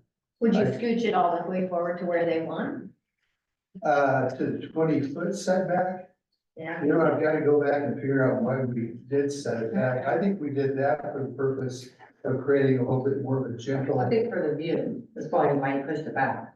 I mean, that makes sense, but. Oh, yeah, we have to get, that's right, we have to get to 20, we have to get to 126 and a half to have just a sliver view, probably, not even. But we have, yeah, so it was because of that. So they're directly in our, come on, we can see it. I mean, I they're right outside in front of their house. appreciate your concern. The windows they have on your side are very high, and it sounds like they're open to moving a little forward, and it sounds like they're open to making window changes. The first suggestion that I made, looking at it more closely, of flipping, so that window looks big in plan, but it's actually, it's like a Same. transom, Yeah. it's actually better for you the way it Yeah. is now, because it's very high. So, I mean, we don't have a mechanism to say you need to be further forward than what the buildable envelope is. They have probably a 20-foot rear setback requirement, and they're 30 feet. So their house is actually 10 feet smaller in both the front and the back than it's allowed to be. So it could be bigger. Yeah, their house. Oh, yeah, no, I understand. So I guess just the concern is we go back to privacy. Living in El Granada is a beautiful place, and people are so respectful of privacy, and they do their best as a neighbor. I mean, everyone, you know, the other neighbor, we did interact with that neighbor, he did a great job. Windows were not on windows. People, you know, they're not looking in our yard. That's what people do. So he's building the house, he's not living in the house. So we have concerns. Because So going back to the frosting of the glass, we are able Yeah. to add that, and you know, you can order windows that have the frost integrated. But that just gets taken off, right, when someone. No, it's only, it can be. No,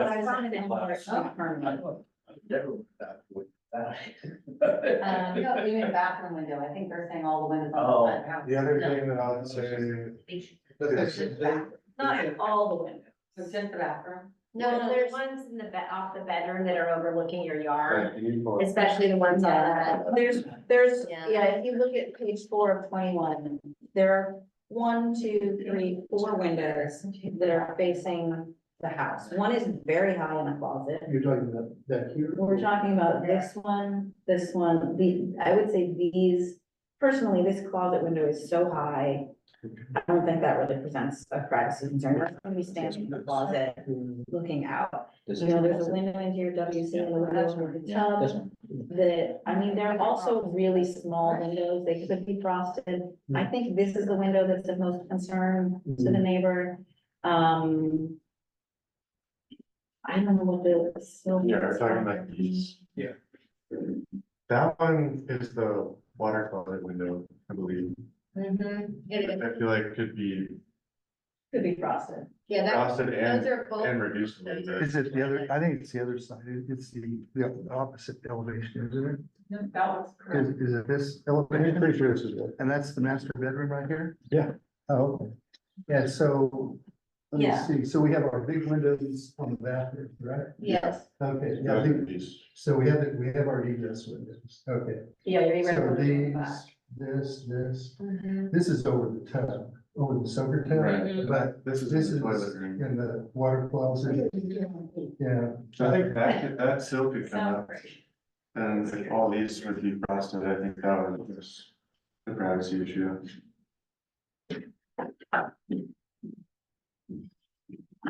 Definitely fits more into the house. Could you guys cross your windows? Could you cross yours? All of that, sure, like I said, we done that. Why would you not cross the window? Is there, I think it's awkward to have a frosted window in a bedroom. I mean, Yeah, I'm all for that's frosting the window. exactly.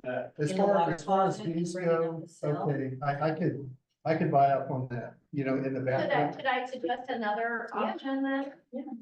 Could you get rid of the window, that window in the bedroom? You have the two long windows. You've already got two long windows in the bedroom.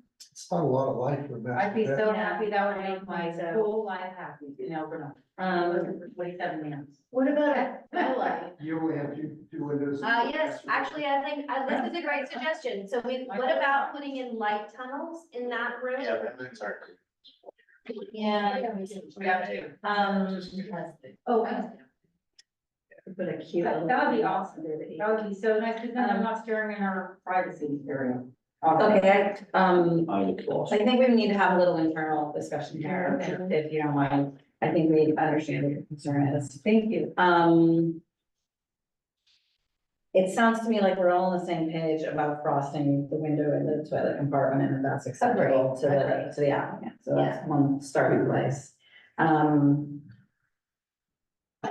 There are also, are we in conversation time now? Yeah. Yeah, I don't think there are also maybe other concerns that other members of the committee have that we wanna address also. And maybe come back to the windows. Don't window coverings come into conversation at all, Debbie?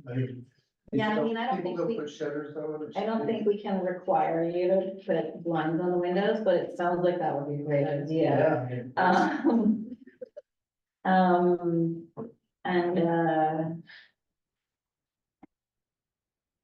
yeah, I'm just looking, I think we should see what else the committee has on its mind, and then maybe revisit the windows, because some of my concerns also may affect that, because I do think this side that we're looking at is also kind of just articulated. And I was already wondering whether there might be some push or pull or a bay window or any set or something. Agree. So there is that, there's the articulation, and then my other concern was around the prominence of. Okay, I'll do. Yeah, and keeping with the neighborhood character, this is like a garage prominence house, where almost there's no like obvious entry.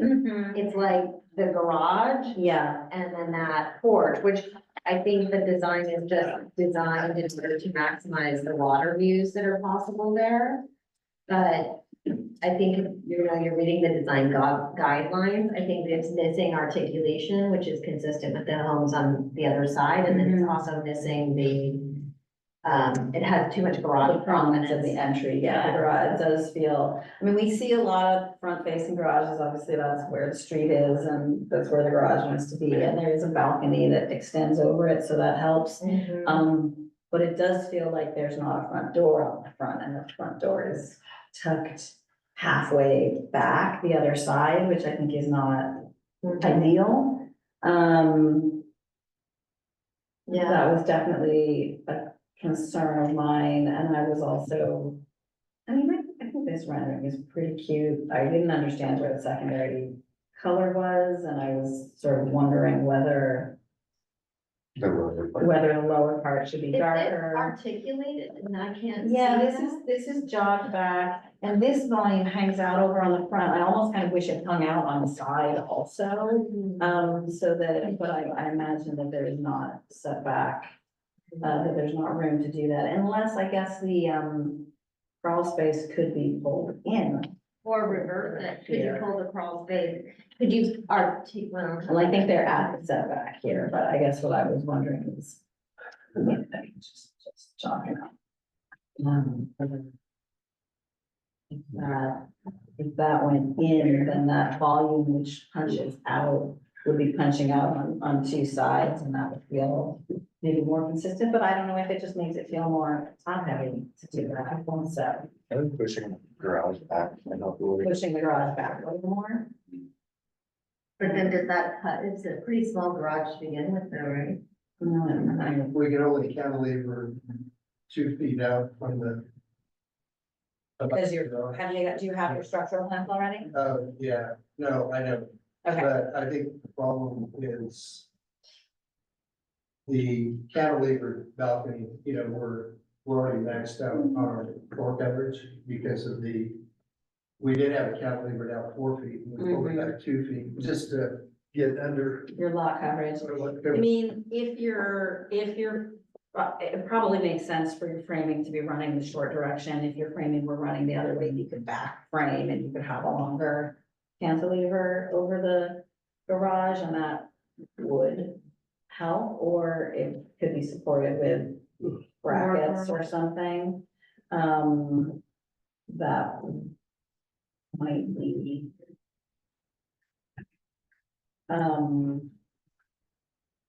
That might be a possibility. I mean, I think honestly, the thing which concerns me the most about the design, and I think I'm largely in favor of the design, the thing which concerns me most would require coming back to address, which is how the front entry is not very obvious, yeah. But that would be a dramatic thing, and I don't know, how the rest of the committee feels about that. Or what the options even are, because. Let me check the site. 'Cause it's side to side, you're maxed out, right? You're at the setbacks. So creating a front entry on the front would require a total. Redesign. total redesign. Having something that's next to the garage, that's not. I generally like the. This side entry, yeah, no, I think like doing a secondary material below, Mm-hmm. maybe setting the garage back a little bit might help, but the secondary material below. And maybe pushing the sides in, so you're getting a little cantilever on the sides would really help to make the.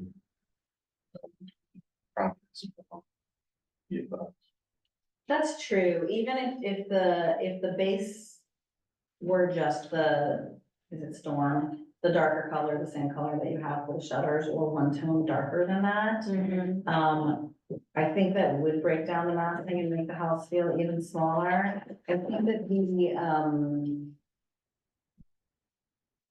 west, I guess we're saying the west side, away from the purple house towards this neighbor here, feels the flattest. And, This is facing the purple house? no, this is facing, I'm sorry, what's your name? Alicia and Mike. Lisa and Mike. Oh, okay, sorry. I mean, I think that the side of that, I think from the back, the house feels really small and cute. I think that the side facing Alicia and Mike is the least well articulated.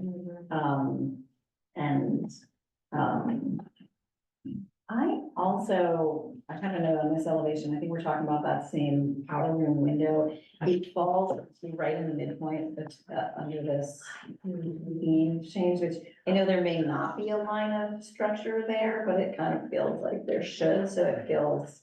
That would be a great place for a skylight. It's not right on the bridge. Yeah, I mean, it's right at this valley here, actually. That does feel like it could help, or even if it was just a third window, like the side that they have over the top, if it was just a third one, that would feel a little better. This one here. This is in the closet, Oh, that's so the it's closet. just to bring some natural light into the closet, which I think is very reasonable. Thank you.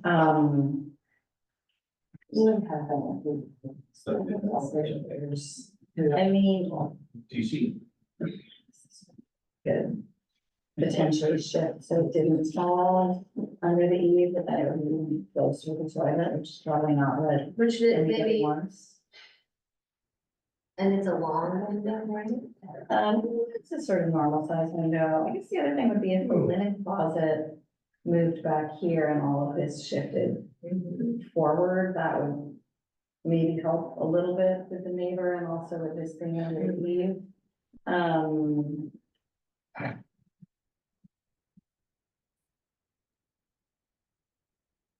But yeah, maybe. No, we can't do pop out. They can't come out, that's the problem. I was gonna say, why don't you try to pop something out and then you could, but they can't go out, right? Well, there are can't they two- have a bay that encroaches up to 2 feet into the side setback as long as it doesn't come to the ground? Yeah, I know Sam Becker speaking here. I know the architectural features can go into the setback, up to 2 feet. I can check on bay windows specifically, but if we're speaking of the west elevation side, yes, they are directly 5 feet, so they're meeting the 5-foot setback on that side. So I can look into that on my own, and I can report back to you all. But yeah, that west side is at the setback line. Yeah, Who is that? that's your planner, your project Is that planner. R2D2 or? No, it's not Star Wars. Yeah, if we're looking at the west side, we can see the setback line here is at 5 feet.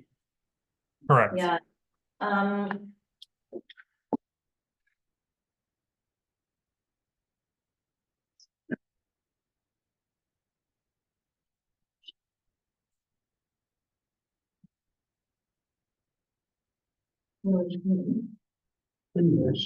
yeah, better. And then Crossville, those two, yeah. Yeah. And then,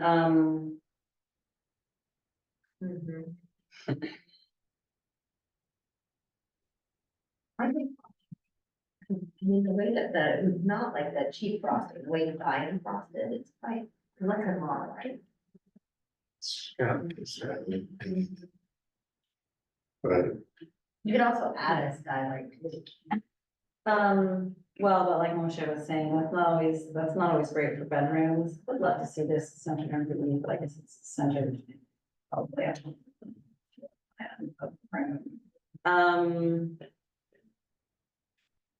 Yeah, Hey, sorry, just to clarify in the bay windows, I do have the policy manual up here. As long as the window eave is flush with the side, it does not protrude beyond 2 feet, it's allowable, and it needs to be at least 18 inches minimum above the floor level. Just for y'all to consider. well, I mean, adding a bay, and is it limited? Is there a maximum width? Is it 8 feet wide or it can be any size? I don't think there's a width. Okay. Not seeing a width, Okay, requirement maybe here. that's, yeah, that's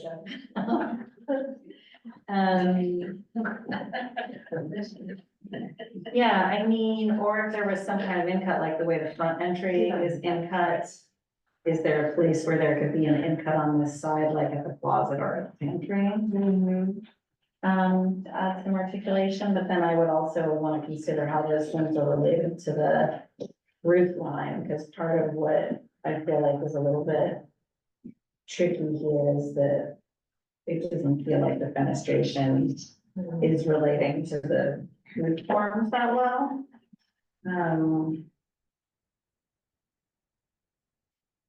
And this couldn't really be like that because there's a wall that can't have to be something more like that. Even that. Yeah. What do you guys think about back here in terms of privacy concern? I think we could make it smaller, I think We could, we still have a bit. yeah. On this one? Yeah, I just make it look small. Just make them all consistent. Okay, will you, come up and have a look at what we're talking about here and see if this is something that could work for you? So these are the windows over your top. So we would be talking about maybe taking the window over the WC and making it the same size as those, with potentially these 3 all being frosted. This is your closet window, which this would be actually bigger, but just it would be kind of cute if those were the same. And then maybe also making this have the same sill height, so bringing it up a little bit. The other thing, and this is sort of a bigger thing, although I don't think it's a huge thing, is that it feels to me like, and I just don't know the way it's actually framed, but because of the roof form that we've chosen, it sort of feels like there would be a line of structure here, which makes this window feel awkwardly placed relative to the roof form to me, so I was.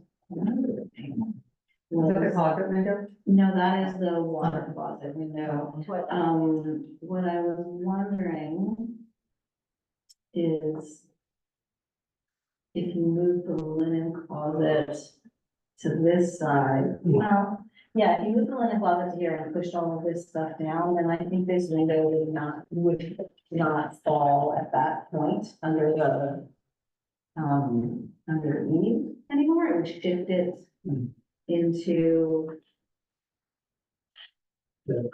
that position where it feels a little bit more, oops. And then maybe they could be sort of, even though we would have space between them, maybe they would feel a little bit more like just a straight line of things. And then these windows would be a little bit smaller, and I think we could say that these windows we would require to be frosted. Or I mean, personally, like I would even be comfortable with that just being a suggestion, but if you guys would want it to be a requirement, then I'm open to that too. And then if this space becomes a darker color, no, you don't like that? The same as the shedding color? You like it all white. Spotlights on the side of the house. Yeah, you want me to put a belly band between the two, so you kind of break it up and you wouldn't do that. It looks like a trim color.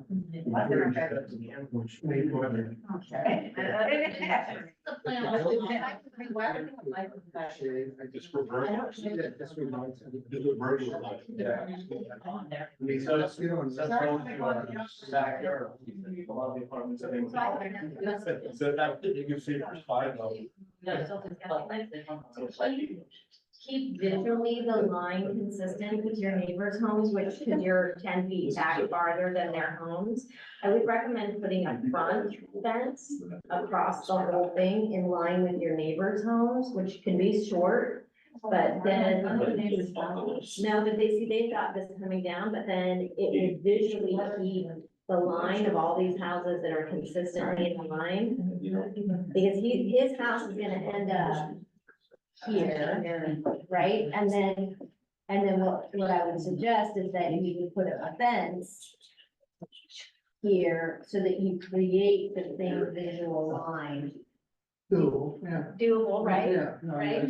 Like a short fence, and then what I'd also like to suggest, because of the unprominence of your front door, is that, you know, you have some kind of short fence architecturally designed, and then have something here that draws attention to this being an entry. Because the arbor, like something that, A little bit more dramatic. yes, In other words, this is the way that, this is the beginning. Yes. So maybe here's like the short retaining wall or what, Yes. or something. yes, To kind of, make that a little bit more. Yes. prominent. yes. Yeah, and that's.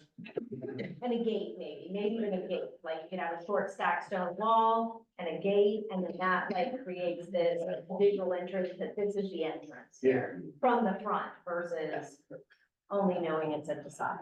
An issue, so this is where that line is, yeah, you're talking about putting a fence, I mean, it kind of breaks this landscape. Yeah, you're gonna have landscape.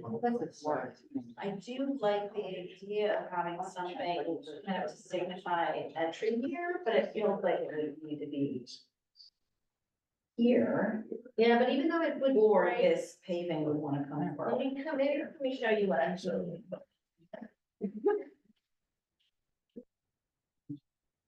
Also, I think we're running pretty long. Cell phone charger, right? Cell phone charger? Yeah, but they just changed like their port. It's like USB-C now. So you have like the. Have the normal. No. Oh, okay, One before, you know, I don't have that. It's like the thinner, like the lightning. like the light. Yeah, I don't have that. Well, I think that moving the limit Nice new phone. Trying to get. But if we don't do the lid, it's gonna be hard to get that window inside that. Yeah. Inside that gate. Is that gable, I mean, or could that gable be smaller? You did CC the last one. Yeah, that's true, you could, you're right, yeah, you could. Because like, it's not relating to Take something a in the little plan pitch out. that needs to be there. Yes. All right, we should probably decide. Last thing is. Yeah. I have one last question. Okay, question. Start getting it on the. Oh, yeah. You're, I think so too, people would like it. Same. You would like to see the darker shade. I know, it's up to you, but I don't think it's respectable. I mean, you insist on me doing it, I guess. I would, you know, obviously there's no financial difference at all, but you know, it's just a difference. I saw it just by going from the board of that, it creates enough of, you know, a difference. This is something, yeah, Yeah, I mean. I thought that would be good. and this is more dramatic than one would actually. By the way, since, everywhere I go. I don't need to They hear call about it it. good. Pouring over now. So I really like things right here. It's like spotlights. What are those? Yeah, I actually have a comment on that. So are those security lights you have on there? They're motions. Oh, they're just motions, so people. So every time when we walk outside, the light's gonna go off. Oh, I mean, there's. Is that right? There's a range. of Yeah, stuff. so we're not in the Okay. community comment section right now. That's Sorry. way over. There's- Start trying to wrap There's, it up. the only reason I put those up is they, you know, really, just so people when they're walking out in the stairs. Yeah, but we didn't have stairs on this side. I do think we should take them off this side. Even though I take the garbage out of there. I'm not sure where your garbage cans are. Garbage can. Are they gonna be all the way in the back like this? They'll be on the side. I think we have, I mean, people can install solar motion sensors when they're living there. My recommendation over here would be to make this gable, smaller.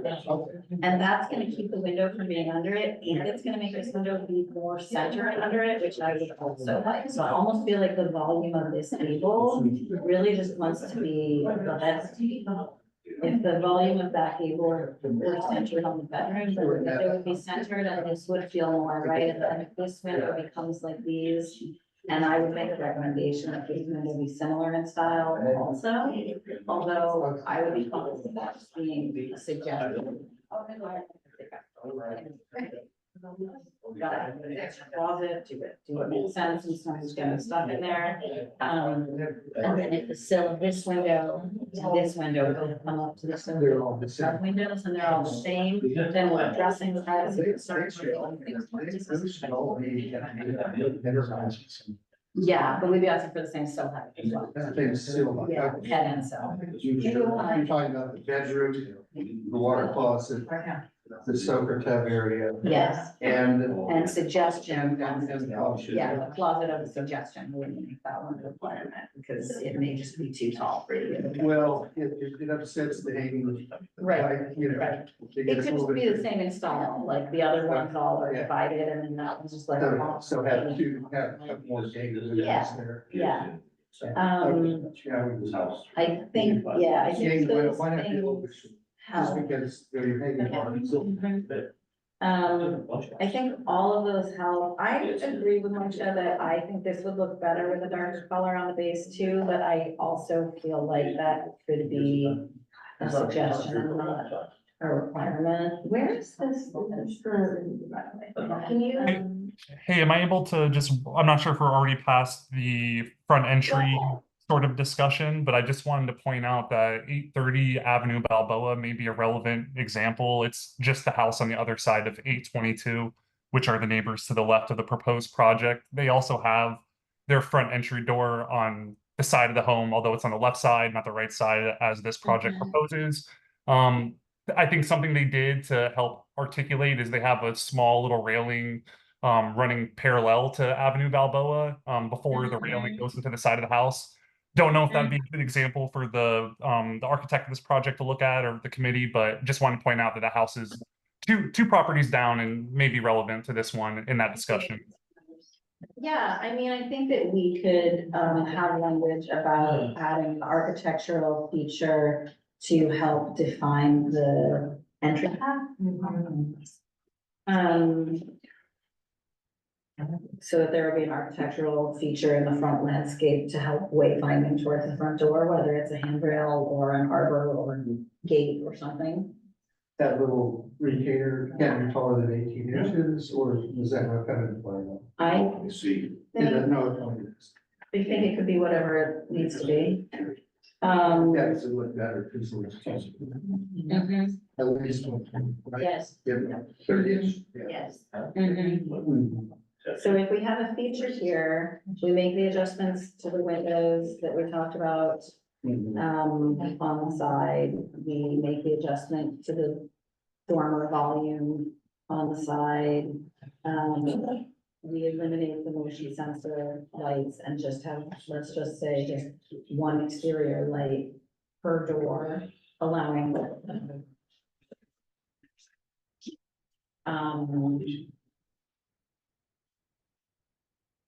And we're frost those windows. And frost the windows in the bathroom. And are they all recommendations? What's conditional? I think those are, I think all the way to conditions. All conditions, The only okay. thing that would be a recommendation would be adding a secondary siding color on secondary siding. Okay. Texture. Okay, so let me just try to review that really quick. So the conditions we're gonna summarize here and then. And then let us know if you'd like us to vote on this. Yes, okay. So the summary we have is conditions include. The conditions include window changes on the west side. Window changes on the west side will be all the same sill height and head height and style from the bathroom all the way through to the master bedroom and frosted. Frosted in the bathroom. Yeah. Well, but yeah, it's. But I don't think that we should require. it. Well, frosting only in the bathroom, not requiring frosting in the master. Okay? And then the other condition is to alter the Dormer or a rotated gable, Yeah. the dormer roof expression or something. alter the dormer roof expression. It's hard to hear because we're talking, sorry. Yeah, Yeah. So to alter the dormer roof expression, make it smaller so that it drops, Lines of. lines up over the bedroom, yes.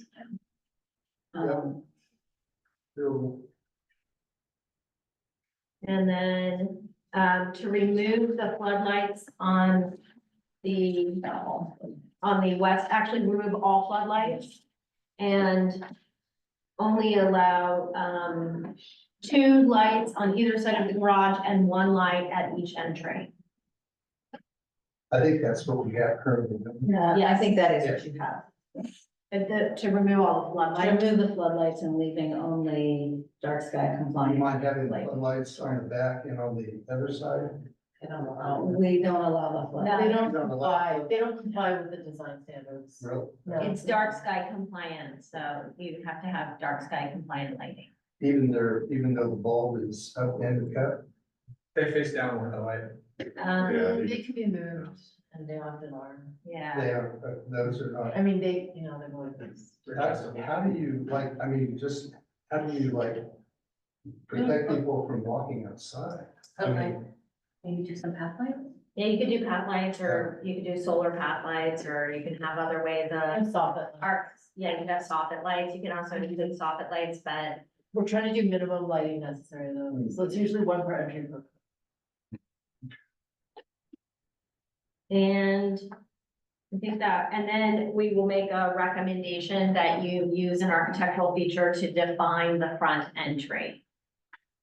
oh, And that's a recommendation in the front landscaping. And I think we would also make a suggestion to use a darker color. Okay, and a suggestion to use a darker color.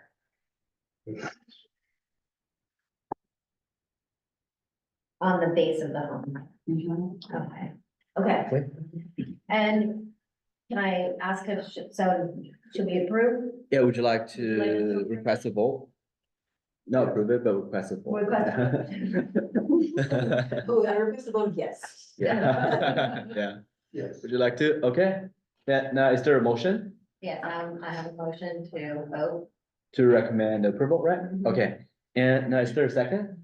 Sure. I'll second that. Okay, then roll call, April Bingham, Yes. Rebecca Decken, Yes. Moshe Porter. Yes. Okay, motion passed and it has been recommended for approval. So please work with your project planner, Sam, regarding next step. Thank you for your time. You spent a lot of time with us. We really appreciate you listening. Thank you very much. Okay, thank you all. Thank you, committee. Thank you. Okay, so we're moving to item 4. Is the applicant here? He is, Okay. let's take a break, he has a, scale model he's gonna do. Oh, all right. Thank you very much, thank you. Okay. Can I go last? Because I always feel like I repeat everybody else. Sure. Next one. Sure. I am, it's my last hearing. No, but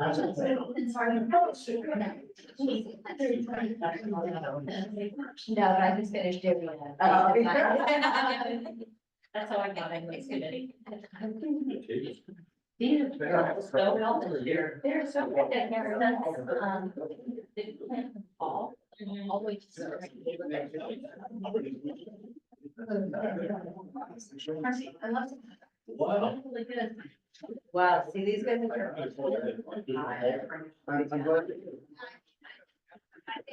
Yeah. I read this one. It makes them. I mean, look at that. That's a thing of beauty. Yeah. Yeah.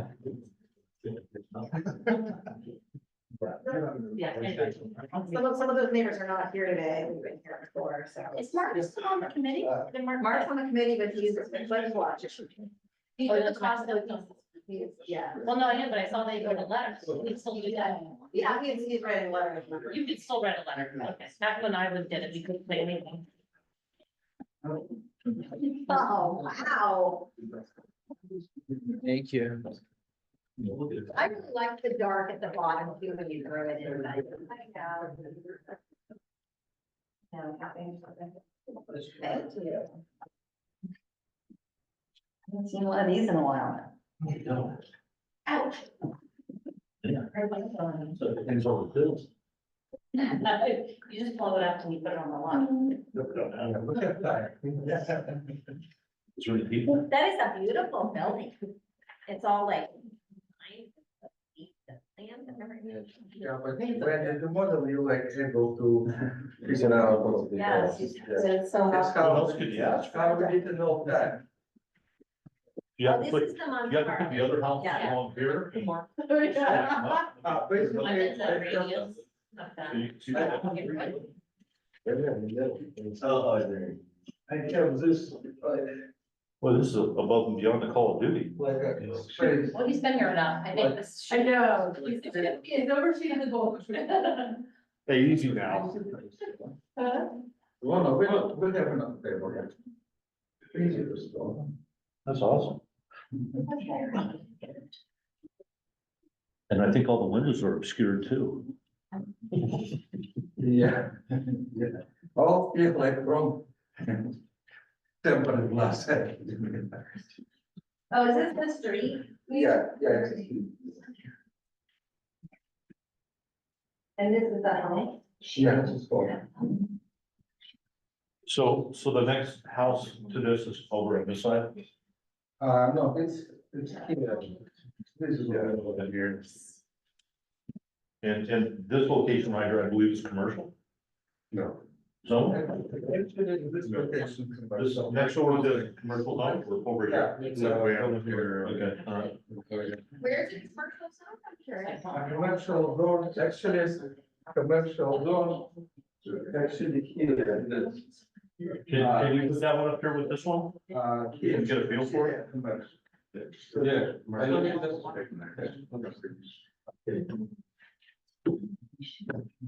So Yeah.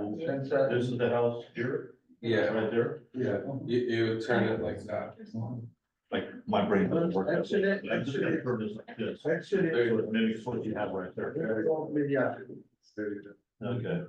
Yeah, this is house. So this is essentially over here, right? Yeah. Okay, And are we you've done? got 40 homes all around it? This is two-story, two-story. Okay, are we ready to get started here? Yeah. Okay, Yeah, like 50. So I'm good with that. Yeah. okay, and the committee representative is due April for this project. Thank you, April. No. Oh, so the reps can represent other communities now? But you're available, why don't you do your? Okay, that we've been asking about for 100 years. Yeah. Okay. And they Okay. called me today, and it's my second time. Yeah, I ever. know. Fire. That's right.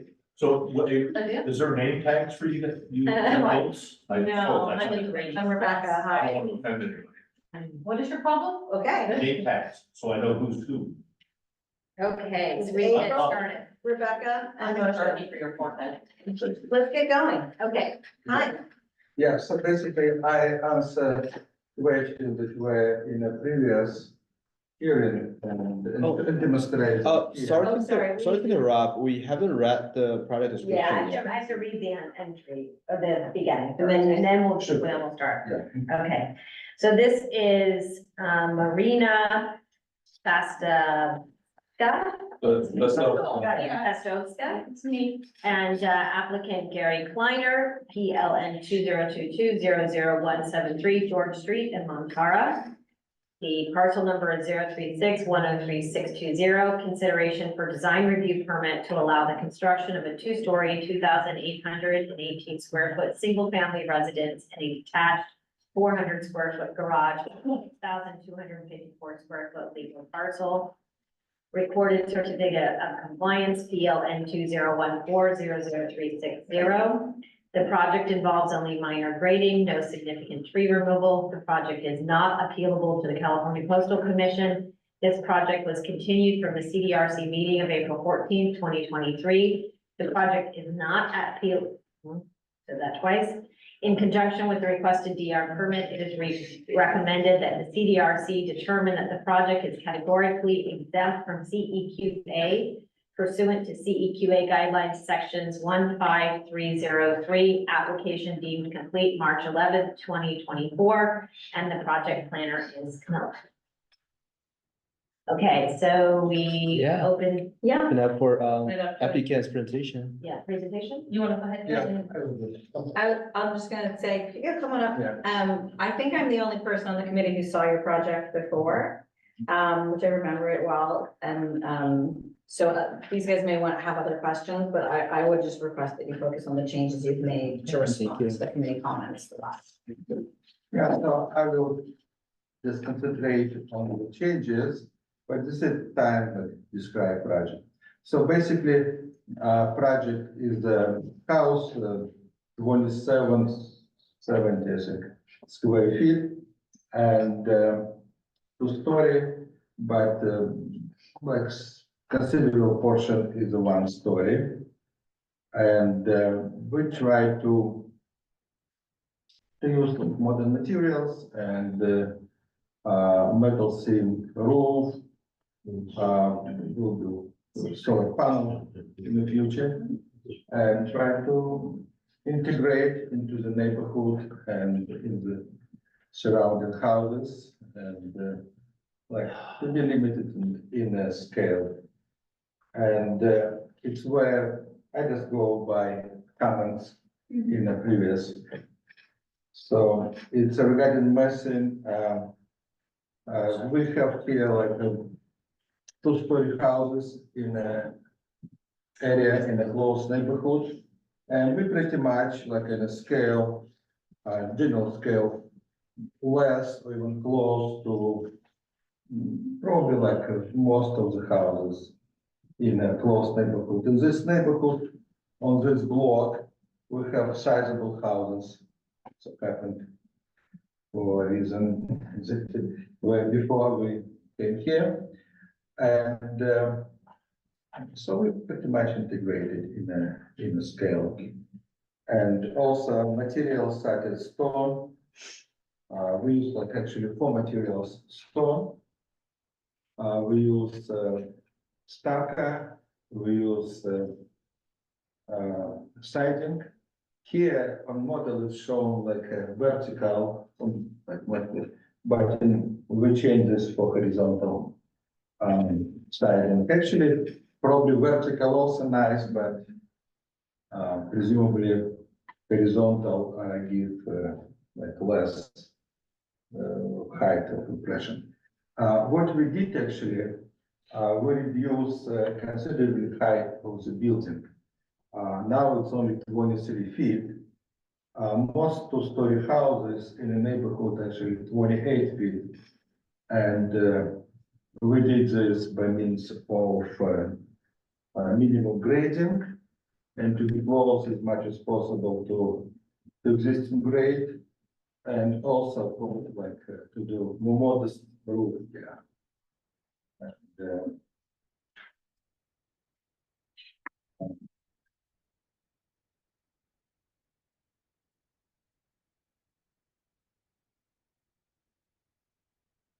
also, we second story actually it's moved to the center of the house, and so we diminish second floor. And by square footage, we have on the sheet, I guess, 823, we have calculation of square footage. And it's visible that second floor is much smaller than, it's at the beginning.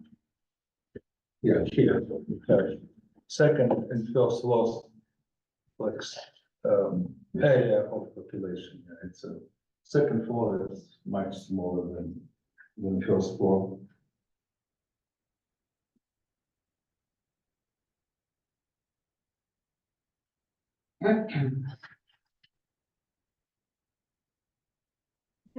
Yes, what, no, yeah, so basically, yeah, it's a long list, yeah, but I will try to do sure.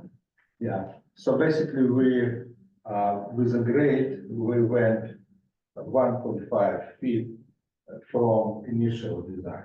Initial design was much higher from grade. And I have also sample of materials and colors and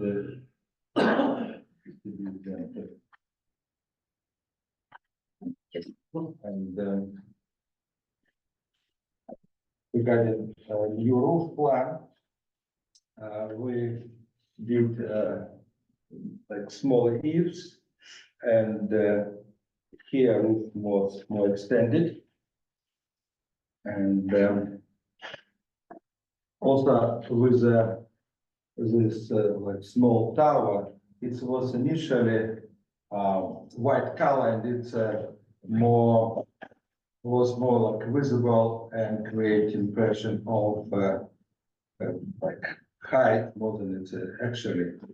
And when we change by actually windows color to dark color, and including this tower window, it's pretty much integrated well.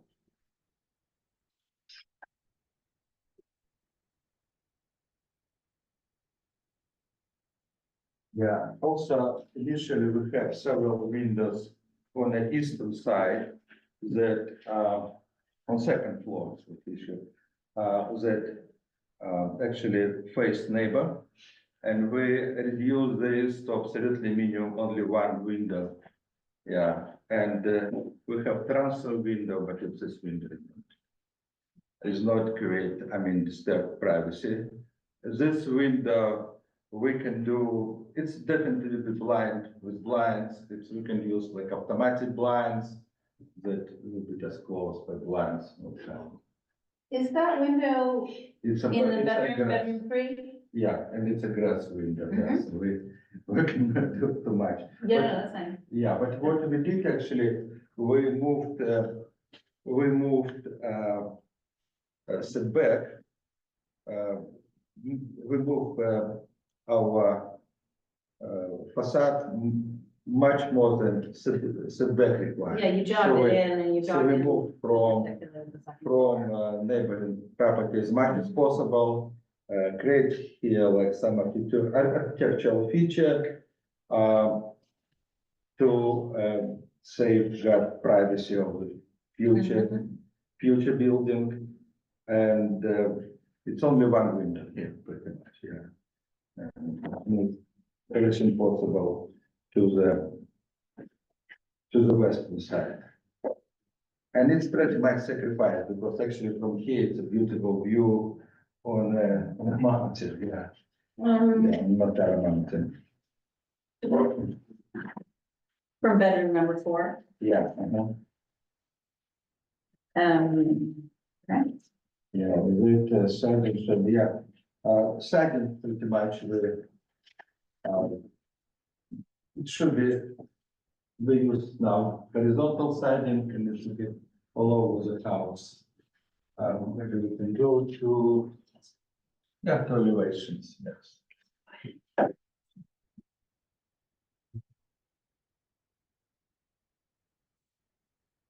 Regarding civil plan, we have 15 sheets and it's developed and we reduced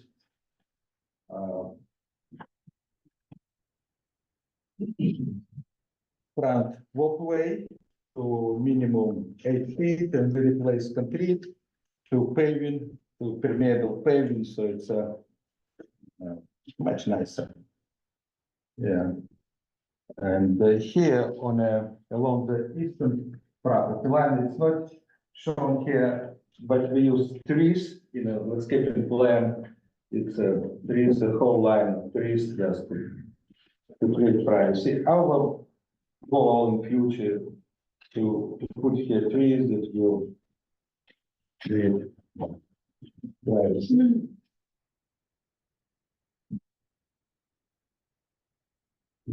Calculation, we did like formal calculation of volume of excavation. It's on this sheet. Sheet 12 actually. Yeah, should be this one, the excavation numbers. Yeah, excavation, yeah. Yeah. They did he did a heat map kind of thing. Yeah, Yes. Oh, okay. yeah, you're right. And Yeah, just yeah, let's load Loading. it plan.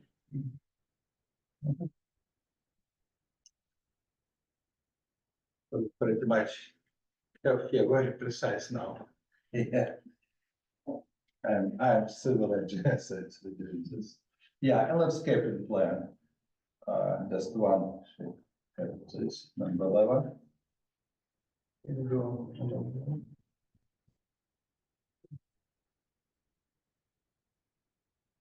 Yeah, it's so we create here like trees will go along the eastern property line to provide privacy.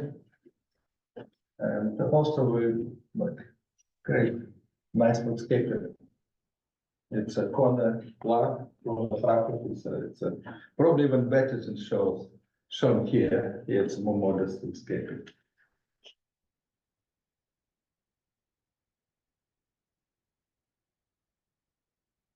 And we did also like which was question in let's go to sheet A31. A31. A31 is no, it's I think it's a sheet number 7. Is it this one? Yeah. 3.1? Yeah, it was question that we show facade, southern facade or southern elevation with garage and without garage. Yeah. It was one of the question.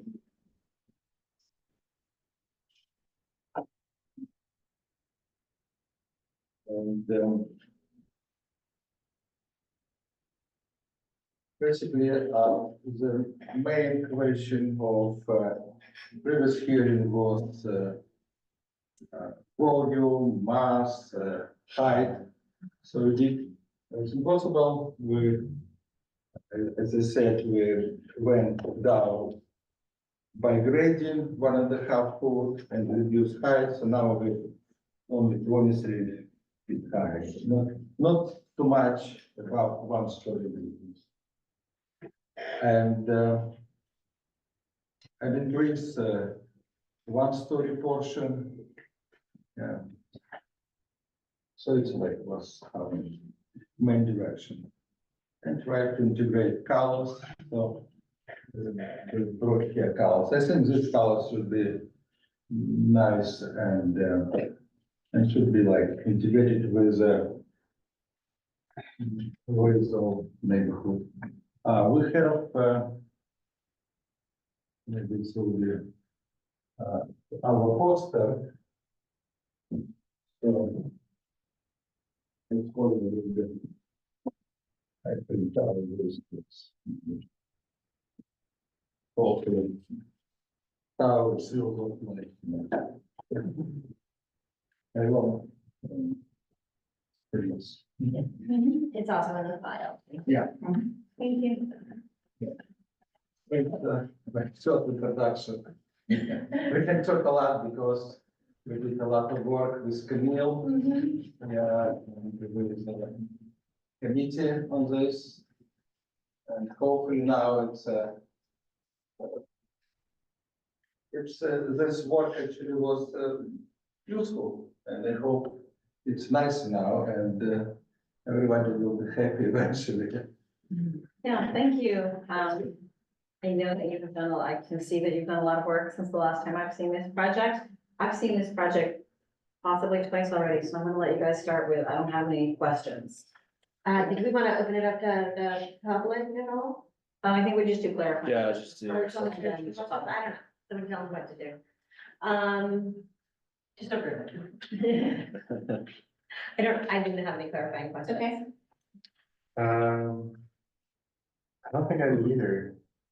I actually watched, I think, the first review of this project years ago, which ran. Oh, were you presenting the same day? No, I was training for my design presentation. So, but that's just trivial. I don't have any questions. The only question I had was what the secondary color was, and I have it. So. Okay. Yeah, Now, public comments? Okay, yeah, so for the chair, now we're opening up for public comment for item number 4. And now we received some public comments before this meeting, and those comment letters were uploaded to the CDRC webpage and shared with the CDRC committee members prior to this meeting. And due to time constraint, I'll only summarize for those who are not present this meeting. So the first letter we received. Actually, I think, we'll be reading Mark's letter in totality. I think that was the plan, right? So that we have to read everybody's letter in totality. Okay, Yeah, okay, just so. to be fair.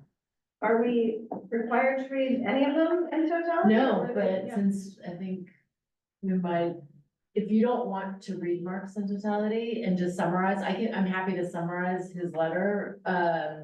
Then we should summarize everybody's. But if we're gonna take one approach on one letter, we should Yeah. use the same approach. I mean, I thought we only read the letters if they were received within a short time frame, but like too close to the hearing time. to post it or something. So I would recommend we take this kind of approach. Because they've all been posted, they've all been posted. They They'll all be posted, Yes. and one issue is if we like just read the letters in totality, that will take us like 25 minutes. Yeah, I would advocate for read it for just summarizing the letters, because personally, I've read all of the letters. I don't know if anyone else I did. feels the need, just because we're so behind time. Exactly, so go ahead and summarize. Okay, sounds good. And now let me go to my notes here. Yeah, so the first letter received is from Vic Abadi. This commenter lives in Montero for many years and supported the project. He states that the proposed building is not too big compared to buildings across Birch and George Street, and emphasized the applicant's effort to revise the project in response to the neighbors' objections and comments. And he also urged neighbors to support his project and welcome the owners as new neighbors. The second letter received is from Mark Stackmeyer. So this commenter is the immediate neighbor to the project site. He shares concerns primarily over building bulkiness, privacy, preservation of neighborhood characters, drainage issues, and lot coverage and height. The next letter received from the public is from Jan Stackmeyer. So this commenter expressed continued concerns over the project, knowing that while some design improvements were made, the applicant has not addressed the CRC request for story poles and or a second story step back. The letter focuses on the negative impacts on the adjacent properties, particularly the large intrusive bedroom windows and the overall towering height of the structure. And the last letter received is a letter received just before this meeting, and it's from a licensed architect. And he's very impressed with the proposed single-family home design in Matera, and he believes it integrates with the coastal setting, and prioritize like sustainability, resilience, and offers elegance, functional living space. And he also mentioned that the design is a great addition to the neighborhood, and it will be a great example for future developments. So those are letters we received, and now we'll open up for comments for those who are participating in person and also on Zoom. So I will, if you're participating on Zoom, please click the raise hand feature to raise your hand to speak on this agenda item. I'll lower your hand when you finish speaking. And now if you're participating in person, please provide me with your speaker form as soon as possible, and late speaker form will not be requested. And yeah, so if you are joining by phone, please press *9 to mute or unmute your microphone. And now, due to the possible number of speakers, please limit your speech to 3 minutes or less. Okay. And now the first speaker form received is from Pablo McGregor. And you have 3 minutes to speak on this agenda item. I never had the opportunity to see the original design, and I've built numerous homes in this neighborhood, probably 10, 11 homes, I lost count. The presentation, I gotta say, this is probably one of the best presentations I've seen in all the years I've been to these ARC meetings, or DRC, whatever you wanna call it. They've articulated the house, it's got ins and outs, it's got lower roof lines. The roof is not so high, it's underneath the 28-foot level. There's a vacant lot to the side of it that really should not concern the owner that's creating maybe the problem, shall we say. So if you take a look at it, the area that I'm talking about is actually commercially zoned. And this is a residential zoning right here. He separated the garage from the house, and he's done a great job. It's really nice. In fact, I'd like to hire him. That's all I have to say. Thank you. Okay, thank you. And just one more. Okay, we don't have any raised hands on Zoom, so the last person is Karen Wilson. Hi, Karen Wilson. I'm in the sphere of influence, and the yellow house is my house. And Mark Stegmeyer bought all the property from Birch Street up to my house, to the yellow house. And he built that blue house in my front yard, 2 stories tall against my 1-story house. 40 feet of my front yard is his house. I've since had to plant a ton of vegetation to try to hide it, but I've also lost use of my garden. And I think if you look at the scale here, he's delaying him for the things that he's done all over the neighborhood. He built 2 of these houses, 2 2-story houses on the same block of land. And I think I'm getting disoriented. George Birch, this is the new house. So can I use this? Yeah, it's a commercial. So this is all commercial land right here. This could be 36 feet. Well, maybe it's over here a little bit more. And he's developed all the way up to my property line. So all of this land was Mark's, and he put the 2 2-story houses. So my front yard is all big two-story house and my backyard is all a huge 25-foot garage roof. And for his concerns about drainage, he also, when he built that house, put in no drainage and all the downspouts just point at my house. So I'm in favor of this house. I think it's absolutely stunning compared to the house that's across over here. I actually think it's too low, but it'll absolutely improve what happened here. And it subtly blends into the one-story houses here. I did a count of the houses on my street and for the 1200 block of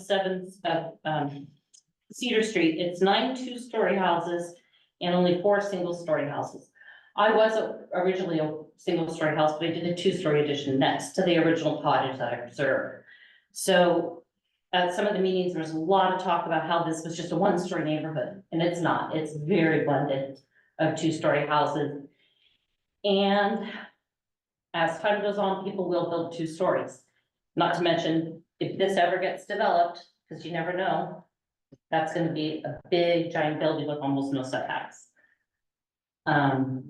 So I very much support it. I think it's beautiful. It'd be pleasant when you come down the street to turn either direction. And I think that he's gone out of his way to make it fit in, and by lowering the roof, I think it's amazing. Mark owned the lot. He could have kept it, but he sold it, and now there's a house that's gonna be developed that I think every house you saw today was 2 stories. So I just wanted to support his project. Thank you. Thank you. Yeah.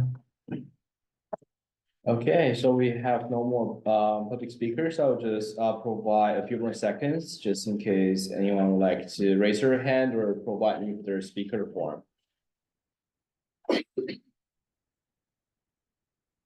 Okay, I see no more raised hands. So April, please indicate if you'd like to close public comment for item number 4. Yes, let's close public comment. Okay, so now we are in the committee discussion session. Okay. You wanna start? I don't really, I mean, I don't find anything that it violates. I was gonna compliment the separating out the garage like that. I kind of did a Google Earth and looked at everything, and what it does is it kind of steps everything down and makes it really consistent with some of the older homes, and I think they've done a fantastic job.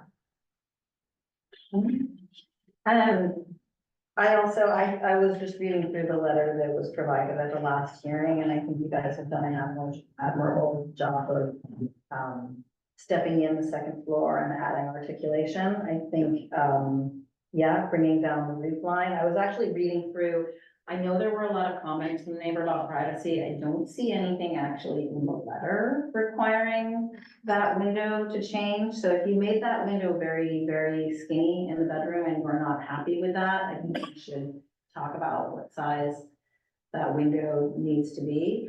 The only concern I have, and I'm not inclined to make this applicant, to make an example of them, but it sort of ties into just like a bigger issue that the CDRC talks about a lot, is that the letter provided last time did require story poles as a condition of approval, and that hasn't been provided, so that feels like something that hasn't been responded to, and it feels like that is a close that is sort of close, it's a cause that's sort of close to the heart of a lot of members of the committee, including a lot of members who are not here today. So I think that this house is well below the limit, and so you know, I'm not inclined to make you come back again just so that you can erect story poles when you brought a model, and that's a very nice demonstration of scale.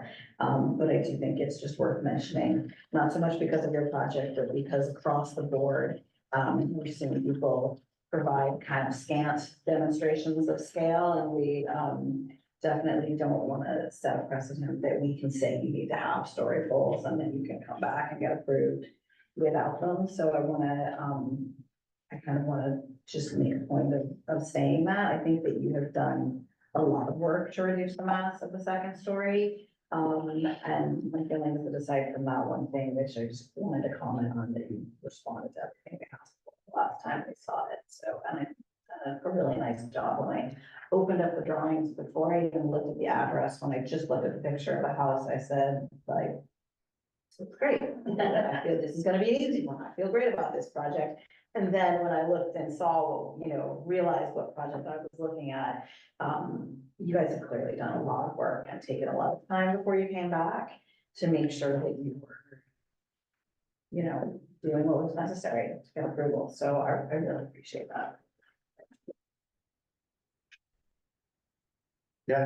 I second a lot of that. I think the storyful one's tough, because it did lay it out pretty kind of dry in the letter. But you do have a great presentation. Maybe I can just clarify situation with story falls. Location was, it's at the corner of the street, and it's a lot of movement and traffic over there. And the story falls is not a very safe structure. It's not like I'm structural engineer, and to build this structurally, I mean, like seismic proof or even impossible to get insurance. And I asked Kirill, at least like, can we do fence around story falls? He told no, and it's just not safe, and like, it's impossible to get insurance for this. Yeah. And if I do it like structurally, safely, it was not probably like $30,000. Well, I'm very happy seeing a physical 3D model come to the presentation, so I think that, for the record, I think that's an adequate demonstration of scale, and certainly as much effort goes into a scale model that you bring to the hearing as I think that's adequate. Standing for story poles, I wish we saw more of these. Can we talk about that window? You want to make it bigger? You said in your presentation that it was a real sacrifice to make that window so slender in the bedroom? This window on the second floor, basically it's a minimal egress window. She's asking if you want to make it larger. No, That's not your egress window though, right? You have your egress window. She's trying to help her. Yeah, you have your egress window here, right? Previously, you had a bigger window over here. When you gave the presentation, you said that you were unhappy about this? No, this is fine, let the window to say, it's fine. Okay. So you said you were sacrificing your view of here about. Yeah, Yeah, you see, we will still live this.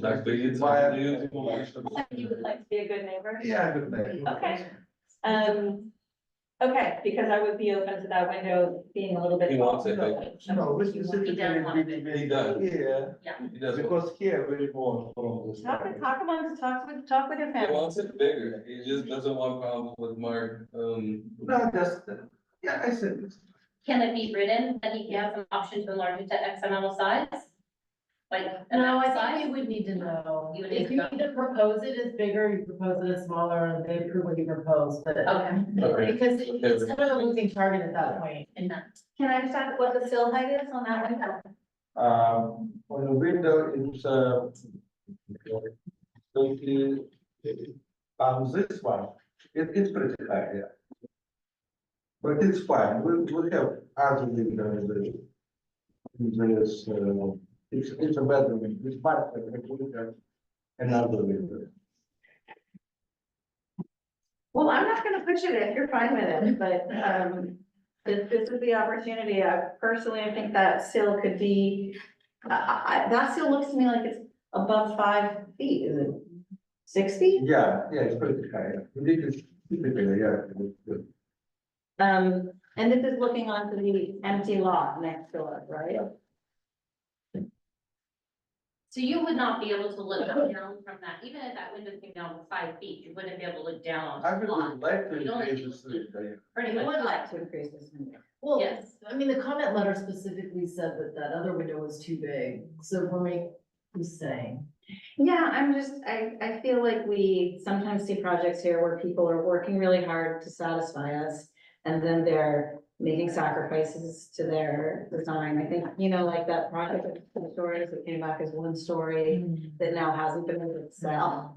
There's just, I really, really appreciate that you're wanting to be a good neighbor and that you're wanting to make that window smaller, and you've made that window smaller. I just wonder if you're sacrificing a little more than you really would like to, because you don't want us to reject you again, right? So you'd like to, and I'm saying, I think you've done above and beyond what's necessary. And I would be comfortable with the sill of that window being 6 or 8 inches lower. Can I ask a question? Hmm? Can I ask a question? Yeah. Is this project possibly getting approved today? Yeah. Okay, second question, if he wants to change the window, does that in any way change the timing of approval, or like, does he have to come back with new drawings because of a modification to the window? I will let Camille answer, but my feeling is that anything that we all agree to and vote on today is approved. If during construction you want to change that window and make changes, then yes, you might have to come back. Okay, You'll so come is here. it, It's okay. an easy condition of approval without this project needing to come back with. I think he's worried of like having to, sorry to cut you off. I think he's worried of having to redo this model or Yes. redo drawings. And if it's not a condition of that, I don't see why. When you 52, no. No, it's fine, yeah, we can, if we can increase this Right. window, let's say, to do it, not 12, probably, say 18 Six. inches. I would say this window is a 6 foot by 1 foot 6 window. Yeah. And I think that, it's disproportionate to the other windows in the house. I think that it would be more consistent if it was a 2 foot tall window with a 6 inch lower sill for Yeah. ceiling. I think that that would be a better design and better for the house. Yeah, if this Does it have another window, line? if this window like match, other windows will be great. So she's offering Yeah. Yeah, and Moshe's making the point that the head should align with the other windows. It looks like you shoved it up, right? Because you're trying to do what you think we want, which we really appreciate. I'm suggesting here, if you want to come and take a look. It doesn't line around the corner. Oh, okay, so then you feel okay with that? So all I'm suggesting.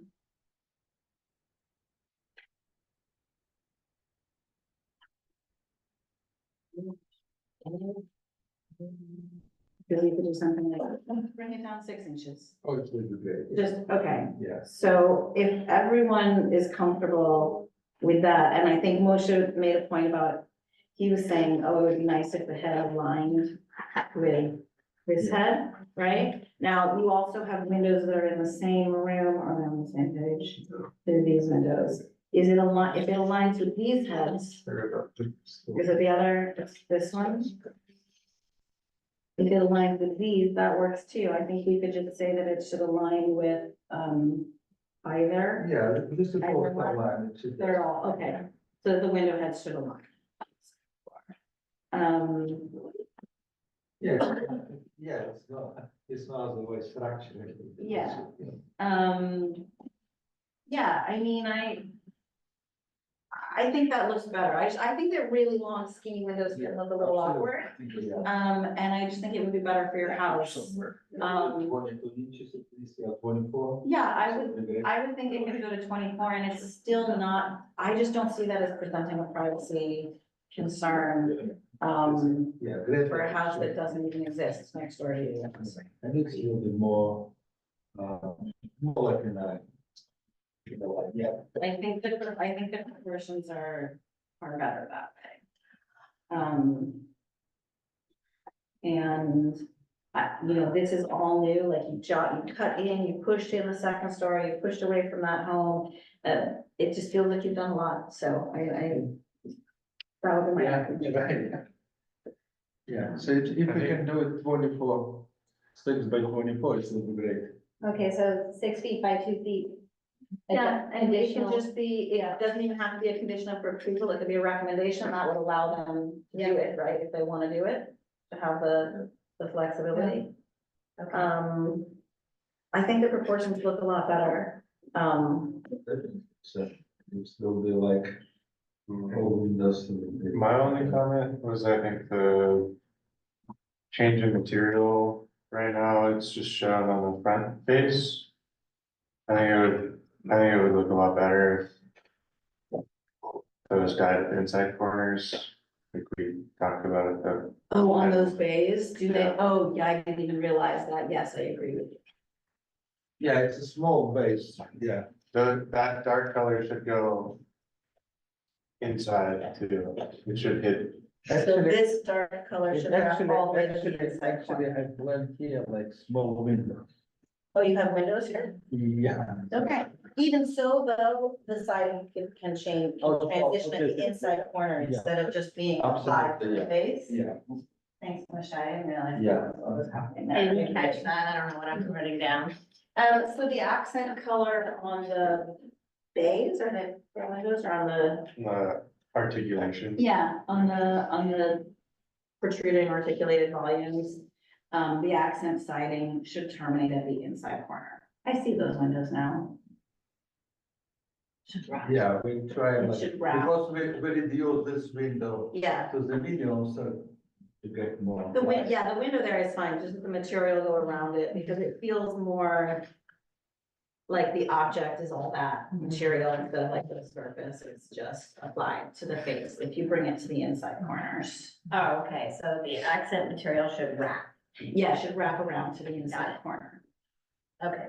That'll make it feel more, less applied. Okay. Okay, so should we recommend, I'd like to make a motion to approve with the following. Recommendation for a 6x2 window in the bedroom. And that the accent color should wrap around the inside Above the bay, of the bay, the bay bump out. of the bay bug out. Yeah, there's two of them. There's See? four of them. All of them, wherever it occurs. The accent color should wrap around to inside wherever it occurs. Corner and so corner. Yeah. Okay.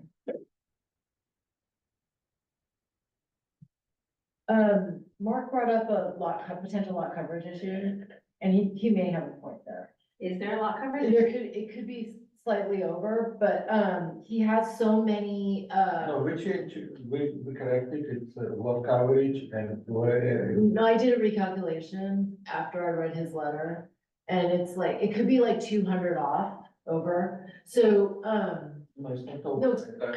Gary, just what I think it's over, it could be over. But it's easy to resolve because you have so many covered pathways that without changing the design of the building, so it's super easy to resolve. Can we say the confirm lot coverage and? Confirm lot coverage and then give us a breakdown. If you think we're wrong, just give us a lot covered breakdown like you did give us a floor area breakdown. If you want to prove that it's fine, but otherwise, you can just adjust the covered walls. Yeah. That seems good. Okay, so then the condition is to confirm lot coverage is within The maximum. the maximum. That's allowed. And if it's over, to reduce the covered walkways to conform with lot coverage. I will say, I think the covered walkway is doing a lot for I like it too. right. But it could be, shortened. It's everywhere though, the covered walkways, It could be maybe, sucked in a little bit. make it Yeah. A little narrow. Yeah, it could be. I think we should Yeah. specify that, because getting rid of it would kind of. But well, I mean, the back, is it really necessary? The covered walkway in the back doesn't really do much. That's not covered, is it? It is, you can see the posts. You can see the posts on. you're giving this, but. Yeah, but it counts for lot. Yeah, but. Oh, really? Yeah. Okay. But it's So- no walkway and the terrace. I think we could just say, I mean, obviously the project has to comply with lot coverage. So if the project is over lot coverage, we would just say to make adjustments to the covered walkways to bring them into compliance and leave it up to you how you adjust them. We certainly like the covered walkways. At least in the front and in the street, along the street, sides, right? So close. That's what's most important. Yeah, should we say with Yeah, priority let's to just say- maintaining the Yeah, like- walkway of the existing street facing sides? Yeah, So if the project is over to make reductions to the covered balconies facing away from. The non-street. The non-street facing. Yes. Um, Okay, I think I've got it now. All right. So we have, I'd like to then recommend a motion to approve. Okay, sounds good. Is there a second? yeah, Okay, second time. okay, that's now roll call. Moshe Porter, Yes. Rebecca Getkin, Yes. April Bingham. Yes. Okay, motion passed, and this is a decision on the project. And yeah, so any interested parties may have 10 working days to appeal the project. If there's any, if you would like to file appeal, please contact the project planner, Camille directly. Okay, sounds good. Congratulations. Thank you. Very good. Thank you guys so much. Okay. Does anyone want to make a motion to adjourn the meeting? I will. Okay. Let's adjourn the meeting. Is there a second? Your last meeting. You're free. Yeah. Well, it's like having my last official act was to annoy work segment. Is there a second? Second. Roll call again. Moshe Porter, Rebecca Ketkin, April Bingham. Okay, meeting adjourned. Thank you, everyone. She's already gonna go. I hope he's not gonna listen to a video. Are we recording? We are. Okay, hold on. Stand by my Is decision. your scale, that shows really good scale. I'll read it. Who built that? Oh, I don't know. Good job, you're done. That looks- Now there's 10